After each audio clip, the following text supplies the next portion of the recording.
ವ್ಯಾಖ್ಯಾ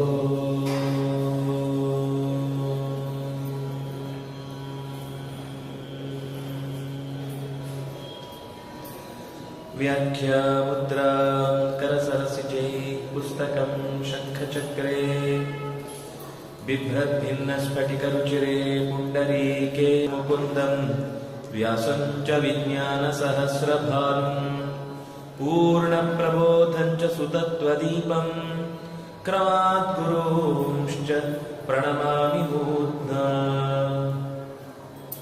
ಸರ್ವೇಂದ್ರಿಯಾಭಿಮಾನಿಸ್ಥ ಮುಖ್ಯ ಪ್ರಾಣಸ್ಥ ವಿಷ್ಣುನಾ ಪ್ರೇರಿತ ಶ್ರೀಶತುಷ್ಟ್ಯರ್ಥಂ ಕರಿಷ್ಯೇ ಕರ್ಮ ಚಾಖಿಲಂ. ಜಯತಿ ಪರಾಶರಸೂನುಃ ಸತ್ಯವತೀ ಹೃದಯನಂದನೋ ವ್ಯಾಸಃ ಯಸ್ಯಾಸ್ಯ ಕಮಲಕಲಿತಂ ವಾङ्ಮಯಮೃತಂ ಜಗತ್ಪಿಬತಿ. ಸ್ವಸ್ತ್ಯಸ್ತು ಸತಾಂ ಹರಿಃ ಓಂ.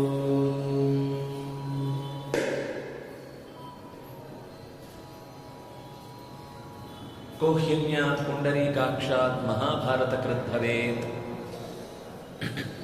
ಅನ್ನುವ ಮಾತಿನ ಉಲ್ಲೇಖವನ್ನು ಆಚಾರ್ಯರು ವೇದವ್ಯಾಸರು ನಡೆಸಿದ ಈ ಸಮಗ್ರ ವಾಕ್ ಪ್ರಪಂಚದ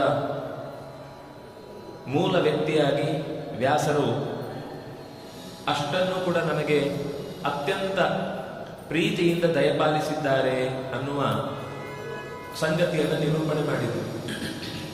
ಸಾಮಾನ್ಯ ಮಹಾಭಾರತ ಓದುವವರೆಲ್ಲ, ಅಂದರೆ ಪಾಶ್ಚಾತ್ಯ ಕಣ್ಣಿನಿಂದ ನೋಡುವವರೆಲ್ಲ ಕಾಣುತ್ತೆ, ಇಡೀ ಶೇಕ್ಸ್ಪಿಯರ್ನ ಎಲ್ಲ ಸಾಹಿತ್ಯವನ್ನು ಒಟ್ಟಾಕಿದ್ರು ಮಹಾಭಾರತದಷ್ಟಾಗಲ್ಲ. ಇಡೀ ಗ್ರೀಕ್ ಸಾಹಿತ್ಯ ಅನ್ನೋದು ಈ ವಿಷಯದಲ್ಲಿ ಬಹಳ ಹೆಚ್ಚು ದೊಡ್ಡ ಎಪಿಕ್ ಅನ್ನು ಕೊಟ್ಟಿರುವಂಥದ್ದು ಈಲಿಯಡ್ ಮತ್ತೆ ಒಡಿಸ್ಸಿ. ಅದು ಎರಡನ್ನು ಒಟ್ಟೆ ಹಾಕಿದ್ರು ಮಹಾಭಾರತದ ಸುಮಾರು 8ನೇ 1 ಭಾಗ ಅಥವಾ 7ನೇ 1 ಭಾಗದಷ್ಟು ಅದಾಗತ್ತೆ ಅಂತ. ಅಂಥದ್ರಲ್ಲಿ ಇಂಥ ಒಂದು ಇಡೀ ಮಹಾಭಾರತವನ್ನ ವ್ಯಾಸರು ಒಬ್ಬರು ಬರೆದಿದ್ದಾರೆ ಅಂದ್ರೆ ಹೇಗೆ ಸಾಧ್ಯ? ನೀವು ಮಹಾಭಾರತಕ್ಕೆ ನಿಲ್ಸಲ್ಲ, ಮತ್ತೆ ನೀವು ಹೇಳ್ತೀರಿ 18 ಪುರಾಣಗಳ ರಚನೆಯಾಗಿದೆ ಅಂತ. ಅದರ ಲೆಕ್ಕಾಚಾರ ನೋಡಿದ್ರೆ ಬರೀ ಸ್ಕಂದ ಪುರಾಣ ಒಂದೇ 81,000 ಶ್ಲೋಕಗಳಿಂದ ಕೂಡಿರುವಂತಹದ್ದು, ಪದ್ಮ ಪುರಾಣ 55,000 ಶ್ಲೋಕದಿಂದ ಕೂಡಿರುವಂಥದ್ದು. ಹೀಗೆ ಎಲ್ಲವೂ 20, 25, 30, 32, 18 ಯಾವುದು ಕಮ್ಮಿ ಇಲ್ಲ. ಎಲ್ಲ ಸೇರಿದ್ರೆ ಒಟ್ಟು ಸುಮಾರು 4 ಲಕ್ಷ ಶ್ಲೋಕದಷ್ಟು ಇವತ್ತು ಕಣ್ಣಿಗೆ ಕಾಣುವ ಸಂಗತಿಯನ್ನ ವ್ಯಾಸರು ಕೊಟ್ಟಿದ್ದಾರೆ ಅಂತ ಹೇಳ್ತೀರಿ. ದಿವಸಕ್ಕೊಂದು 100 ಶ್ಲೋಕ ಬರೆದ್ರು ಆ ಮಟ್ಟವನ್ನು ಮುಟ್ಲಿಕ್ಕೆ ಸಾಧ್ಯ ಇಲ್ಲ. ಬಾಲ್ಯದಲ್ಲಿ ಯಾರು ಮುಟ್ಲಿಕ್ಕೆ ಸಾಧ್ಯ ಇಲ್ಲ, ಬರೀಲಿಕ್ಕೆ ಸಾಧ್ಯ ಇಲ್ಲ. ವೃದ್ಧಾಪ್ಯದಲ್ಲಿ ಕಣ್ಣು ಕಾಣಲ್ಲ, ಕೈ ಕೇಳಲ್ಲ. ಒಂದು ಮಧ್ಯದ ಅವಧಿಯಲ್ಲಿ ಬುದ್ಧಿ ಬಂದ ಮೇಲೆ ಬುದ್ಧಿ ನಾಶ ಆಗುವ ತನಕ ಬರೀಬೇಕು. ಬರೆದ್ರೆ ಆ ದಿನದ ಲೆಕ್ಕಾಚಾರ ಹಾಕಿದ್ರೆ ಒಬ್ಬ ವ್ಯಕ್ತಿ ಇಷ್ಟು ಕೃತಿಯನ್ನು ರಚನೆ ಮಾಡುವುದೇ ಸಾಧ್ಯ ಇಲ್ಲ ಅನ್ನುವ ಒಂದು ಮಾನುಷವಾದವನ್ನಿಟ್ಟುಕೊಂಡು ಅವರು ಆಕ್ಷೇಪ ಮಾಡುತ್ತಾರೆ. ಆದರೆ ಅಲ್ಲಿ ತನಕ ನಾವು ಹೋಗ್ಬೇಕಾಗಿಲ್ಲ, ವ್ಯಾಸರ ತನಕ. ಇವತ್ತಿಗೂ ನೀವು ಸಾಹಿತ್ಯ ಪ್ರಪಂಚದಲ್ಲಿ ಕಡಲ ಭಾರ್ಗವ ಅಂತ ನಾವು ಕರೆಯುವ ಶಿವರಾಮಪುರ ಕಾರಂತರ ಇಡೀ ಸಮಗ್ರ ಅವರ ಬರವಣಿಗೆಯ ಸಂಗತಿಯನ್ನು ನೋಡಿದ್ರೆ ನೀವೊಂದು ಇಡೀ ಬೀರು ತುಂಬುವಷ್ಟಿದೆ. ಅವರು ಸುಮಾರು 35 ವಿಭಾಗಗಳಲ್ಲಿ, 35, 36 ಏನಿದೆ ಅಷ್ಟು ವಿಭಾಗಗಳಲ್ಲಿ, ಅದು ಅವರ ಆಗಿನ ಕಾಲದ ಟೈಪಿಂಗ್ ಅಂತೂ ಕಲ್ಲಚ್ಚಿನಲ್ಲಿ ಇಷ್ಟು ಚಿಕ್ಕದು. ಅಂಥದ್ರಲ್ಲಿ ಅಷ್ಟು ದಪ್ಪದ ಈ 30-35 ಎಪಿಸೋಡ್ನಷ್ಟು ಇರುವ ಸಮಗ್ರ ಸಾಹಿತ್ಯವನ್ನು ನಾವು ಕೇವಲ ನಮ್ಮ ಕಾಲದಲ್ಲಿ ಇದ್ದ ವ್ಯಕ್ತಿಯನ್ನೇ ಓದಲಿಕ್ಕೆ ನಮಗೊಂದು ಜೀವಮಾನ ಸಾಕಾಗುವುದಿಲ್ಲ ಅಂತಂದ ಮೇಲೆ ವಿವೇಕಾನಂದರ ಕೃತಿ ಸರಣಿಯ ಬಗ್ಗೆ ಇದೇ ತರದ ಆಕ್ಷೇಪ. ಇದು ಹೇಗೆ ಬರ್ಲಿಕ್ಕೆ ಸಾಧ್ಯ, ಇಷ್ಟು ವ್ಯಕ್ತಿ ಯಾರ್ಯಾರು ಬರೆಸಿ ಅವರ ಹೆಸರಾಗ್ತಾರೆ. ಅದೊಂದು ಆ ತರದ ಒಂದು ಪದ್ಧತಿ ಇದೆ. ಅವ್ರಿಗೆ ಬರೀಲಿಕ್ಕಾಗಲ್ಲ ಅಂದಾಗ ಸಂಪಾದನೆಗೆ ಒಂದಿಷ್ಟು ಆಸಕ್ತಿ ಇರುವಂತಹ ಬರವಣಿಗೆಗಾರರಿಗೆ ದುಡ್ಡು ಕೊಟ್ಟು ಬರೆಸಿ ತಮ್ಮ ಹೆಸರು ಹಾಕೊಳ್ಳುವಂತಹ ಒಂದು ದುರ್ಬುದ್ಧಿ ಇದೆ. ಅದನ್ನೆಲ್ಲ ನೋಡಿಕೊಂಡು ಹೀಗೇನಾದ್ರೂ ಮಾಡಿರ್ಬೇಕು ಅದು ಒಬ್ಬ ಬರ್ಲಿಕ್ಕೆ ಸಾಧ್ಯ. ಮತ್ತೆ ಭಾರತದಲ್ಲೇ ಮೊದಲು ಅದು 8,000 ಶ್ಲೋಕ ಇತ್ತು, ಆಗ ಜಯ ಅಂತ ಕರೀತಾ ಇದ್ರು. ಆಮೇಲೆ ಅದು 24,000 ಶ್ಲೋಕಗಳಾದವು, ಅದಕ್ಕೆ ಆಮೇಲೆ ಭಾರತ ಅಂತ ಕರೆದ್ರು.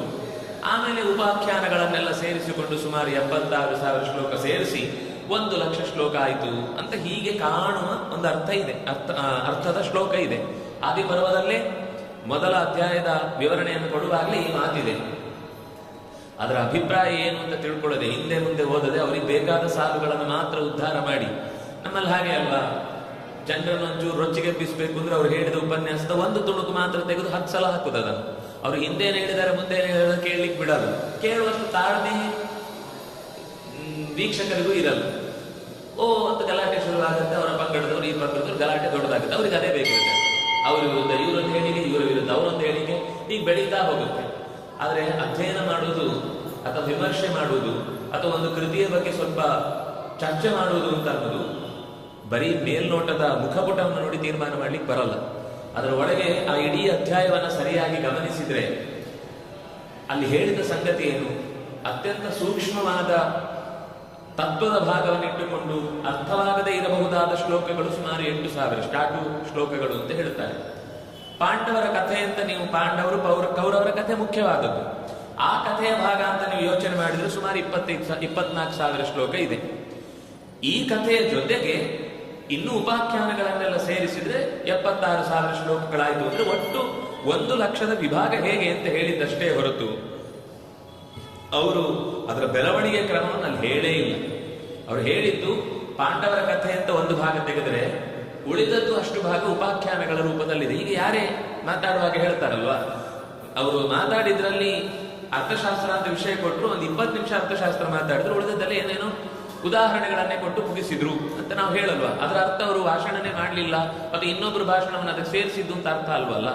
ಹಾಗೆಯೇ ಇಲ್ಲೂ ಕೂಡ ಭಾರತದ ಮೂಲ ಸಂಗತಿಯನ್ನ ಕಥೆಯನ್ನು ಇಟ್ಟುಕೊಂಡ್ರೆ ಪ್ರಧಾನವಾದ ಮಹಾಖ್ಯಾನವನ್ನು ಲೆಕ್ಕ ಹಾಕಿದ್ರೆ ಅದು ಪಾಂಡವರ ಕೌರವರ ಕಥೆ. ಅದು ಬಹಳ 24,000 ಶ್ಲೋಕದಲ್ಲಿ ಮುಗಿಯುವಂಥದ್ದು.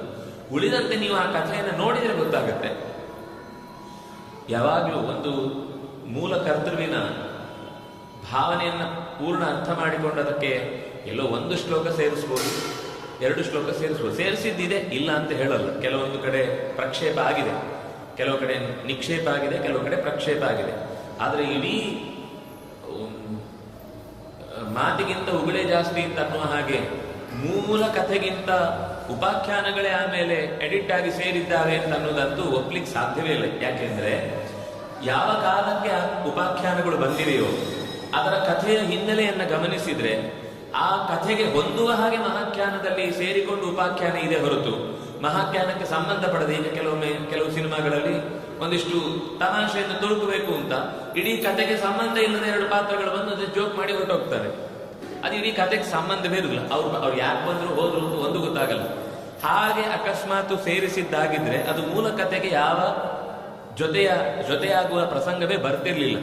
ಆದರೆ ಅದು ಮೂಲ ಕಥೆಗೆ ಅತ್ಯಂತ ಪ್ರಧಾನವಾಗಿ ಒಪ್ಪಿಕೊಳ್ಳುವಂತಿರುತ್ತೆ. ಇಷ್ಟೇ ಆಗಿರಲ್ಲ, ಈ ಕಥೆಯನ್ನು ಹೇಳ್ತಾರಲ್ವ ಇಲ್ಲಿ, ಮುಂದೆ ಮತ್ತೊಂದು ಪ್ರಸಂಗದಲ್ಲಿ ಅವರು ಮಾತಾಡುವಾಗ ಅವತ್ತು ನಾನು ಈಗ ಆ ಕಥೆ ಹೇಳಿದ್ನಲ್ವಾ, ಅದನ್ನು ನೀನು ಇವತ್ತಿಗೆ ಮತ್ತೆ ಮರ್ತ್ರೆ ಹೇಗೆ? ಇದು ಕೃಷ್ಣ ಗೀತೆಯನ್ನು ಉಪದೇಶ ಮಾಡಿದ. ಕೆಲವರಿಗೆ ಅದು ಮಹಾಭಾರತದ್ದೇ ಭಾಗ ಅನ್ನೋದು ಗೊತ್ತಿಲ್ಲ. ಅದೊಂದು ಪ್ರತ್ಯೇಕ ಕೃತಿ ಅಂತ ಅನ್ಕೊಂಡಿದ್ದಾರೆ. ಈ ವಿಷ್ಣು ಸಹಸ್ರನಾಮ ಅದರಲ್ಲೇ ಬರುವ ಭಾಗ, ಗೀತೆ ಅದರಲ್ಲೇ ಬರುವ ಭಾಗ ಅಂತಲೂ ಗೊತ್ತಿಲ್ಲದಷ್ಟು ಅಧ್ಯಯನ ಮಾಡಿ ಮಹಾಭಾರತದ ಮೇಲೆ ಮಾತಾಡೋರು ಇದ್ದಾರೆ. ಆದರೆ ಆ ಮಹಾಭಾರತದಲ್ಲಿ ಗೀತೆಯನ್ನು ಉಪದೇಶ ಮಾಡಿ ಆದ್ಮೇಲೆ ಇದು ಯುದ್ಧದ ಆರಂಭದಲ್ಲಿ ಮಾಡಿದ್ದು. ಯುದ್ಧ ಎಲ್ಲ ಮುಗಿದ ಮೇಲೆ ಮುಂದೆ ಹೇಗೆ ರಾಜ್ಯಭಾರ ಮಾಡುವುದು ಅಂತ ಒಂದು ಚರ್ಚೆ ಮಾಡ್ತಾ ಆರಾಮವಾಗಿ ಕೂತು ಮಾತಾಡುವಾಗ ಅರ್ಜುನ ಮತ್ತೆ ಕೇಳ್ತಾನೆ, ಅವತ್ತು ಯುದ್ಧದ ಟೆನ್ಷನ್ ನಲ್ಲಿ ಅಷ್ಟು ವಿಷಯಗಳೆಲ್ಲ ಇವತ್ತು ಧಾರಣೆಯಲ್ಲಿ ಇಲ್ಲ, ಅದನ್ನು ಇನ್ನೊಮ್ಮೆ ಹೇಳ್ತೀಯ? ತುಂಬಾ ಸ್ವಾರಸ್ಯ ಇತ್ತು ಅವತ್ತು, ಆ ತಲೆಬಿಸಿಯಲ್ಲಿ ಎಲ್ಲವನ್ನು ಧಾರಣೆ ಮಾಡ್ಲಿಕ್ಕೆ ಆಗ್ಲಿಲ್ಲ ಅಂತ ಹೇಳ್ತಾನೆ. ಆವಾಗ ಕೃಷ್ಣ ಮತ್ತೆ ಹೇಳ್ತಾನೆ, ಅಂದ್ರೆ ಅಷ್ಟು ಬೇಜವಾಬ್ದಾರಿತನದಿಂದ ನಾನು ಅವತ್ತು ಹೇಳಿದ್ದನ್ನೆಲ್ಲ ಮರೆತು ಬಿಟ್ಟೆ ನೀನು, ಇನ್ನೊಮ್ಮೆ ನನಗೆ ಅದನ್ನು ಹೇಳಲಿಕ್ಕೆ ಆಗುದಿಲ್ಲ, ನಾನೇ ಅದನ್ನು ಮನಸ್ಸು ಮಾಡಿದ್ರೆ ಇನ್ನೊಮ್ಮೆ ಹೇಳಲಿಕ್ಕೆ ಆಗಲ್ಲ. ಅದರ ಅಭಿಪ್ರಾಯ ಆ ಸ್ಫೂರ್ತಿ ಯಾವತ್ತು ಬರಲ್ಲ ಅಂತ ಅಷ್ಟೇ ಅರ್ಥ, ಹೇಳಲಿಕ್ಕೆ ಬರಲ್ಲ ಅಂತ ಅರ್ಥ, ಮರ್ತು ಹೋಗುತ್ತಾ ಕೃಷ್ಣನಿಗೆ. ಅದರ ಅಭಿಪ್ರಾಯ ಏನಂದ್ರೆ, ಯಾವಾಗ ಒಂದು ಸ್ಫೂರ್ತಿಯಿಂದ ಏನು ಹೇಳ್ತೇವೋ ಅದೇ ತರ ಇನ್ನೊಮ್ಮೆ ಅದೇ ಸ್ಫೂರ್ತಿಯನ್ನು ತಂದುಕೊಂಡು ಹೇಳಲಿಕ್ಕೆ ಬರುವುದಿಲ್ಲ. ಅಂದ್ರೆ ಒಂದು ಸಹಿಧರ್ಮ ಸುಪರ್ಯಾಪ್ತ ಬ್ರಹ್ಮಣ ಪದವೇದನೆ, ಸಮಗ್ರ ಶಾಸ್ತ್ರದ ಸಾರವಾಗಿ ಪರಮಾತ್ಮನನ್ನು ತಿಳಿಯಲಿಕ್ಕಾಗುವಂತಹ ಇನ್ಯಾವುದರಲ್ಲೂ ಹೇಳಲಿಕ್ಕೆ ಸಾಧ್ಯ ಇಲ್ಲದ ಪ್ರಮೇಯಗಳನ್ನ, ತತ್ವವನ್ನ ನಾನು ಗೀತೆಯಲ್ಲಿ ಹೇಳಿ ಆಗಿದೆ. ನೀನು ಅದನ್ನು ಮರೆತರೆ ಮತ್ತೆ ಬೇರೆದ್ರಿಂದ ನಿನಗೆ ಮತ್ತೆ ತತ್ವವನ್ನು ತಿಳಿಯುವ ಸಾಧ್ಯತೆಯೇ ಇಲ್ಲ. ಆದರೆ ಎಷ್ಟಾದ್ರೂ ಮಮ ಪ್ರಾಣಾಹಿ ಪಾಂಡವ, ನನ್ನ ಪ್ರೀತಿಯವರು, ಬೇಸರ ಮಾಡಬೇಡ, ನಾನು ನೀನು ಒಂದು ಮರ್ತದ್ದನ್ನ ನನಗೆ ದೋಷ ಅನ್ನೋ ದೃಷ್ಟಿಯಿಂದ ಮರಿಬಾರದು ಅನ್ನೋ ದೃಷ್ಟಿಯಿಂದ ಹೇಳ್ತೇನೆ ಅಂತ ಮತ್ತೆ ಬೇರೆ ಅನುಗೀತ ಅಂತ ಅದಕ್ಕೆ ಹೆಸರು. ಅನುಗೀತ ಅಂದ್ರೆ ಆ ಗೀತೆಯನ್ನೇ ಅನುಸರಿಸಿಕೊಂಡು ಮತ್ತೊಂದು ಸರ್ತಿ ಬೇರೆಯದೇ ದಾಟಿಯಲ್ಲಿ ಬೇರೆಯದೇ ಸಂವಾದವನ್ನ ಮತ್ತೊಮ್ಮೆ ಅರ್ಜುನನಿಗೆ ಅದೇ ವಿಷಯಗಳ ನೆರಳಿರುವಂತಹ ಸಂಗತಿಗಳನ್ನು ಉಪದೇಶ ಮಾಡುತ್ತಾನೆ. ಅಂದ್ರೆ ಹೀಗೆ ಒಂದು ಬಾರಿ ಹೇಳಿದ ಕಥೆಯನ್ನ ಮತ್ತೊಂದು ಸರ್ತಿ ಇದು ಗೀತೆ ಅಕಸ್ಮಾತ್ ಮತ್ತೆ ಸೇರಿದ್ದಾದ್ರೆ ಅಥವಾ ಈ ಅನುಗೀತೆಯು ಮತ್ತೊಮ್ಮೆ ಬಂದದ್ದಾದ್ರೆ ಈ ಕನೆಕ್ಷನ್ ಎಲ್ಲಿಂದ ಬರುತ್ತೆ? ಮತ್ತೆ ಎಲ್ಲ ಕಥೆಗಳು ಕೂಡ ರಾಜ್ಯಭಾರ ಮಾಡಲ್ಲ ಅಂತ ಯುಧಿಷ್ಠಿರ ಕೈಕಟ್ಟಿ ಕೂತಾಗ ಭೀಷ್ಮಾಚಾರ್ಯರು ಅನೇಕ ತರದ ರಾಜರ ಹಿಂದೆ ನಡೆದ ಇತಿಹಾಸದ ಕಥೆಗಳನ್ನು ಹೇಳುತ್ತಾರೆ. ಅಥವಾ ಯುಧಿಷ್ಠಿರನಿಗೆ ದ್ರೌಪದಿಯನ್ನು ಕಳ್ಕೊಂಡು ದುಃಖ ಆಗುತ್ತೆ. ಅಂದ್ರೆ ಜಯದ್ರಥ ದ್ರೌಪದಿಯನ್ನ ಅವರು ಕಾಡಿನಲ್ಲಿರುವಾಗ ಎಳ್ಕೊಂಡು ಹೋಗ್ತಾನೆ. ಇವರು ಎಲ್ಲೋ ಹೊರಗಡೆ ಬೇಟೆಗೆ ಹೋಗಿರ್ತಾರೆ. ಆಗ ಅವಳು ಒಬ್ಬಳೇ ಇದ್ದಾಳೆ, ದೌಮ್ಯರು ಮಾತ್ರ ಇರ್ತಾರೆ. ಅವರನ್ನು ಜೋರು ಮಾಡಿ ರಥದಲ್ಲಿ ಕೂಡಿಸಿಕೊಂಡು ಹೊರಟೋಗ್ತಾನೆ. ದೌಮ್ಯರಿಗೆ ಹೇಳ್ತಾರೆ ಹೀಗೆ ಪಾಂಡವರಿಗೆ ಸುದ್ದಿ ತಿಳಿಸುವಂತ. ಪಾಂಡವರಿಗೆ ವಿಷಯ ಗೊತ್ತಾಗುತ್ತೆ. ಭೀಮಾರ್ಜುನರು ಕೂಡಲೇ ಹೊರಡ್ತಾರೆ. ಅಷ್ಟರಲ್ಲಿ ಇವನಿಗೆ ವೇದನೆ ಕಾಡುತ್ತೆ. ಅಯ್ಯೋ ಏನು ಮಾಡುದು, ಎಷ್ಟು ಕಷ್ಟ ಆಗುತ್ತೆ ನನಗೆ. ದ್ರೌಪದಿ ಅಂದ್ರೆ ಬಹಳ ಇಷ್ಟ, ಯಾರಿಗೂ ದ್ರೌಪದಿಯ ಬಗ್ಗೆ ಒಂದು ತಕರಾರೇ ಇಲ್ಲ. ಹಾಗೆ ದುಃಖ ಪಡ್ತಾ ಇರಬೇಕಾದ್ರೆ ಅಲ್ಲಿ ಮಾರ್ಕಂಡೇಯ ಋಷಿಗಳು ಬರ್ತಾರೆ. ಬಂದವರು ಹೇಳ್ತಾರೆ ನೀನ್ ಯಾಕೆ ಇಷ್ಟು ದುಃಖ ಪಡ್ತಾ ಇದ್ದಿ? ಹೌದು, ನನ್ನ ದ್ರೌಪದಿಯನ್ನು ಕಳ್ಕೊಂಡಿದ್ದೀನಿ. ಅವಳಿಗೆ ನಾನು ನಮ್ಮ ಜೊತೆಗೆ ಇರುವಾಗಲೂ ಸಭೆಯಲ್ಲಿ ಅವಮಾನ ಆಗುವ ಹಾಗೆ ಮಾಡಿಬಿಟ್ಟೆ. ಆಮೇಲೂ ಅವಳು ಕಾಡಿನಲ್ಲಿ ರಾಣಿಯಾಗಿ ಮೆರಿಬೇಕಾಗಿದ್ದವಳು ಬರಿಗಾಲಲ್ಲಿ ನಡ್ಕೊಂಡು ಕಲ್ಲು ಮುಳ್ಳುಗಳ ನಡುವೆ ಓಡಾಡಿಕೊಂಡು ಗೆಡ್ಡೆ ಗೆಣಸುಗಳನ್ನು ತಿನ್ನುವಂತ ಸ್ಥಿತಿಗೆ ತಂದಿಟ್ಟೆ. ನನಗೆ ಅವಳನ್ನು ಕಳ್ಕೊಂಡು ಒಂದು ಕ್ಷಣವೂ ಬದುಕಲಿಕ್ಕೆ ಸಾಧ್ಯ ಆಗ್ತಾ ಇಲ್ಲ. ಅಷ್ಟು ವಿರಹವನ್ನು ವ್ಯಕ್ತಪಡಿಸ್ತಾನೆ. ಆಗ ಮಾರ್ಕಂಡೇಯರು ಇಡೀ ರಾಮನ ಕಥೆಯನ್ನು ಹೇಳ್ತಾರೆ. ನೀನು ಒಂದು ದಿವಸ ಕಳ್ಕೊಂಡದ್ದಷ್ಟೇ. ಈಗಲೇ ಭೀಮಾರ್ಜುನರು ಹೋಗಿ ಎಳ್ಕೊಂಡು ಬರ್ತಾರೆ. ಇನ್ನೊಂದು ಕೆಲವೇ ಕ್ಷಣಗಳಲ್ಲಿ ಬರ್ತಾರೆ. ರಾಮ 1 ವರ್ಷ ಸೀತೆಯನ್ನು ಕಳ್ಕೊಂಡು ದೂರದಲ್ಲಿ ಇಡೀ ಎಲ್ಲಿದ್ದಾಳೆ ಅಂತಲೂ ಗೊತ್ತಿಲ್ಲ. ನಿನಗಾದ್ರೆ ಮಧ್ಯದಲ್ಲಿ ತಮ್ಮಂದ್ರಿದ್ದಾರೆ, ಹೋಗಿ ಮತ್ತೆ ಕರ್ಕೊಂಡು ಬರ್ತಾರೆ, ನಿಶ್ಚಯ ಅಷ್ಟಿದೆ. ಅಲ್ಲಿ ಯಾರು ಕರ್ಕೊಂಡು ಹೋಗಿದ್ದಾರೆ ಅಂತಲೂ ಗೊತ್ತಿಲ್ಲ, ಯಾವ ದಿಕ್ಕಿ ಕರ್ಕೊಂಡು ಹೋಗಿದ್ದಾರೆ ಅಂತಲೂ ಗೊತ್ತಿಲ್ಲ. ಅಷ್ಟು ನಾಜೂಕಿನ ಸಣ್ಣ ಒಬ್ಬಳೇ ಹೆಣ್ಣು ಮಗಳನ್ನ ಕರ್ಕೊಂಡು ಹೋದ್ಮೇಲೆ ಏನಾಗಿದೆ ಅಂತಲೂ ಗೊತ್ತಿಲ್ಲ. ಬದುಕಿದ್ದಾಳೋ ಸತ್ತಿದ್ದಾಳೋ ಗೊತ್ತಿಲ್ಲದೆ ಒದ್ದಾಡ್ತಾನೆ. ಇದೇ ತರ ನಳನ ಕಥೆಯನ್ನು ಹೇಳ್ತಾರೆ. ಮತ್ತೆ ನಳನು ಕೂಡ ತನ್ನ ಹೆಂಡತಿಯಿಂದ ಬೇರೆಯಾಗಿ ಬದುಕಬೇಕಾದ ಅನಿವಾರ್ಯತೆ ಬರುತ್ತೆ ಅವನಿಗೆ. ಯಾಕಂದ್ರೆ ನನ್ನೊಟ್ಟಿಗಿದ್ರೆ ಅವಳಿಗೆ ಮತ್ತಷ್ಟು ಕಷ್ಟಗಳೇ ಬರ್ತವೆ.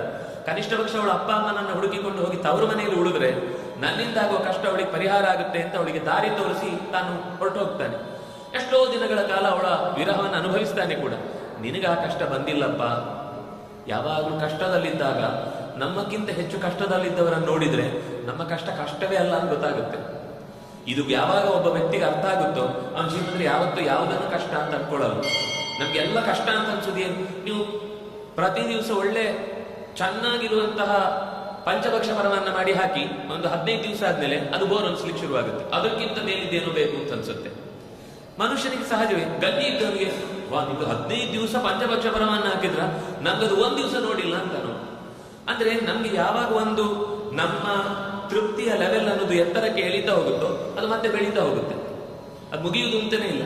ಹಾಗಾಗಿ ದುಃಖದ ವಿಷಯದಲ್ಲಿ ನಮ್ಮಕ್ಕಿಂತ ಕಷ್ಟದಲ್ಲಿದ್ದವರು ನೋಡಬೇಕು ಅಂತ ಮಹಾ ಉಪಾಖ್ಯಾನಗಳು, ಸಣ್ಣ ಉಪಾಖ್ಯಾನ ಅಲ್ಲ, ಸುಮಾರು 50 ಅಧ್ಯಾಯಗಳಲ್ಲಿ ತುಂಬಾ ಚೆನ್ನಾಗಿದೆ ನಳೋಪಾಖ್ಯಾನ, ನಳನ ಕಥೆ.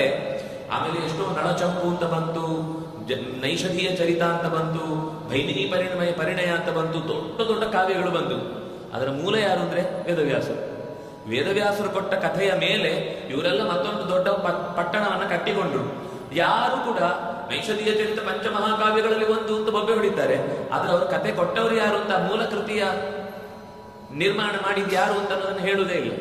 ಅದರಿಂದ ಮೂಲ ಕಥೆ ಮತ್ತು ಮಹಾಕಥೆ ಇದೆರಡಕ್ಕೊಂದು ಸಂಬಂಧವನ್ನ ಇಟ್ಟುಕೊಂಡೇ, ಅಂದ್ರೆ ಪಾಂಡವರ ಮಹಾಖ್ಯಾನ ಹೋಗುವಾಗಲೇ ಅದರ ಜೊತೆಗೆ ಉಪಾಖ್ಯಾನಗಳು ಬರ್ತಾವೆ ಹೊರತು ಕಾರಣ ಇಲ್ಲದೆ ನಳನ ಕಥೆ ರಾಮನ ಕಥೆ ಸೇರಿಕೊಂಡದ್ದಲ್ಲ ಮಹಾಭಾರತಕ್ಕೆ. ಮಹಾಭಾರತದ ಪ್ರತಿಯೊಂದು ಪಾತ್ರದ ಪ್ರತಿಯೊಂದು ಹಿನ್ನೆಲೆ ಘಟನೆಗೆ ಅನುಗುಣವಾಗಿಯೇ ಬೇರೆ ಉಪಾಖ್ಯಾನಗಳು ಬಂದಿವೆ. ಅದರಿಂದಾಗಿ ಅದನ್ನ ಒಬ್ಬ ಯೋಚನೆ ಮಾಡಿದ್ರೆ ಮಾತ್ರ ಬರೀಬಹುದು ಹೊರತು ಮತ್ತೆ ಮತ್ತೆ ಸೇರಿದ ವ್ಯಕ್ತಿಗಳೆಲ್ಲ ಅದಕ್ಕೆ ನನ್ನದು 1-2 ಲೈನ್ ಇರಲಿ ಅಂತ ಸೇರಿಸ್ಲಿಕ್ಕೆ ಆಗುವಂತ ಕಥೆ ಅಲ್ಲ. ಇದು ಒಂದು ಉದಾಹರಣೆ ಕೊಟ್ಟೆ. ಹೀಗೆ ಇನ್ನೂ ಅನೇಕ ಸಂಗತಿಗಳಿಂದ ಆ ಕವಿಯ ಭಾಷೆ, ಕವಿ ಕೊಡುವ ಉದಾಹರಣೆಗಳು, ಕವಿಗೆ ಇರುವಂತಹ ಸಾಮಾಜಿಕ ಪ್ರಜ್ಞೆ, ಕವಿ ಉಪಯೋಗಿಸುವಂತಹ ಪ್ರದೇಶಗಳ ಉಲ್ಲೇಖ, ಅಲ್ಲಿ ಬರುವಂತಹ ವರ್ಣನೆಯ ರೀತಿ, ಅಲ್ಲಿ ಬಳಸುವ ಅಲಂಕಾರಗಳು, ಅಲಂಕಾರ ಅಂದ್ರೆ ಭಾಷೆಯಲ್ಲಿ ಅವನು ಹೋದ, ಇದು ವಾಕ್ಯ. ಅವನು ಚೆನ್ನಾಗಿ ಹೋದ, ಚೂರು ಚೆನ್ನಾಗಾಯ್ತು ವಾಕ್ಯ. ಅವನು ಜಿಂಕೆಯಿಂದ ಕುಣಿದುಕೊಂಡು ಚೆನ್ನಾಗಿ ಹೋದ, ಈಗ ಇನ್ನೂ ಒಂಚೂರು ಖುಷಿ ಬಂತದಕ್ಕೆ. ಅಂದ್ರೆ ಒಂದು ವಾಕ್ಯ ಇರುವುದಲ್ಲಿ ಚಂದ ಇದ್ದಾನೆ, ಚಂದ್ರನಂತೆ ಚಂದ ಇದ್ದಾನೆ, ವಾಕ್ಯ ಬೇರೆನೇ ಆಯ್ತು, ಅದರ ಭಾವವೇ ಬೇರೆ ಆಯ್ತು, ಇನ್ನೂ ಬಲ ಬಂತದಕ್ಕೆ. ಇದು ಅಲಂಕಾರ ಅಂತ ಹೇಳುದು. ಒಂದು ಇರುವ ವಾಕ್ಯವನ್ನೇ ಇನ್ನಷ್ಟು ಚೆನ್ನಾಗಿ ಮಾಡಿ ಬೇರೆ ಉದಾಹರಣೆಗಳ ಜೊತೆಗೆ ಸೇರಿಸಿದ್ರೆ ಅದು ಒಂದು ಶೈಲಿ. ವೇದವ್ಯಾಸರದ ಇದನ್ನು ಮೀರಿ ಒಂದು ಭಾವ ಇದೆ, ಅದಕ್ಕೆ ಸ್ವಭಾವೋಕ್ತಿ ಅಂತ ಹೇಳ್ತಾರೆ. ಇರುವಂತೆ ಅದನ್ನು ವರ್ಣಿಸುವುದು ಕಷ್ಟ, ಇದ್ದ ಹಾಗೆ ಅದರ ವ್ಯಕ್ತಿತ್ವವನ್ನು ಚಿತ್ರಿಸುವುದುಂಟಲ್ಲ, ಅದು ವೇದವ್ಯಾಸರಿಗೆ ಮಾತ್ರ ಸಾಧ್ಯ. ಕೃಷ್ಣ ಕೊಳಲೋದುವಾಗ ಹೇಗಿತ್ತು ಅನ್ನೋ ಒಂದು ಸಣ್ಣ ಉದಾಹರಣೆ ಕೊಡ್ತಾರೆ. ಅವನು ಬೆಳದಿಂಗಳ ಮಧ್ಯದಲ್ಲಿ ಹುಣ್ಣಿಮೆಯ ರಾಕಾಚಂದ್ರನ ಹೊತ್ತಿಗೆ ಕೊಳಲು ಓದಬೇಕಾದ್ರೆ ಇಡೀ ಗೋಕುಲದ ಮಂದಿ ಎಲ್ಲ ಅವನ ಹತ್ರ ಬಂದು ಕೂತಿರ್ತಿದ್ರು. ಈ ಮಧ್ಯದಲ್ಲಿ ತಿನ್ಲಿಕ್ಕೆ ಅಂತ ಬೆಳಿಗ್ಗೆ ಮೆದ್ದದ್ದನ್ನೆಲ್ಲ ನಿಧಾನಕ್ಕೆ ಬಾಯಲ್ಲಿ ಮತ್ತೆ ತರ್ತವೆ ಪ್ರಾಣಿಗಳೆಲ್ಲ, ಮತ್ತೆ ಕಚ್ಚುತ್ತವೆ. ಹಾಗೆ ಕಚ್ಚುವಾಗ ಕಚ್ಚಿದ್ರೆ ಎಲ್ಲಿ ಕೃಷ್ಣನ ಕೊಳಲಗಾನಕ್ಕೆ ಶಬ್ದ ಕಷ್ಟ ಆಗುತ್ತೋ ಅಂತ ಹೇಳಿ ಬಾಯಲ್ಲಿ ಇದ್ದದನ್ನು ಹಾಗೆ ಮುಚ್ಚಿಟ್ಕೊಂಡು ಬಂತು. ಒಂದು ಚಿಗರೆ ಮೇಲಿಗೇನು ಸಿಕ್ತ ಆಗಲೆಲ್ಲ ಕಣ್ಣ ಮುಂದೆ ಕಾಣಿಸ್ತು. ಅದರ ಇಡೀ ಎಸಳನ್ನ ಎಳೆದು ತಿಂದ ಮೇಲೆ ಬಾಯಿಗೆ ಹೀಗೆ ಒಳಗೆ ಹಾಕೊಳ್ಳುವಾಗ ಕೃಷ್ಣನ ಗಾನ ಶುರುವಾಯಿತು. ಅದು ಬಾಯಿ ಹಾಕಿ ಹೀಗೆ ತೆಗೆದಿಟ್ಟಿದೆ, ಕಚ್ಚಬೇಕು.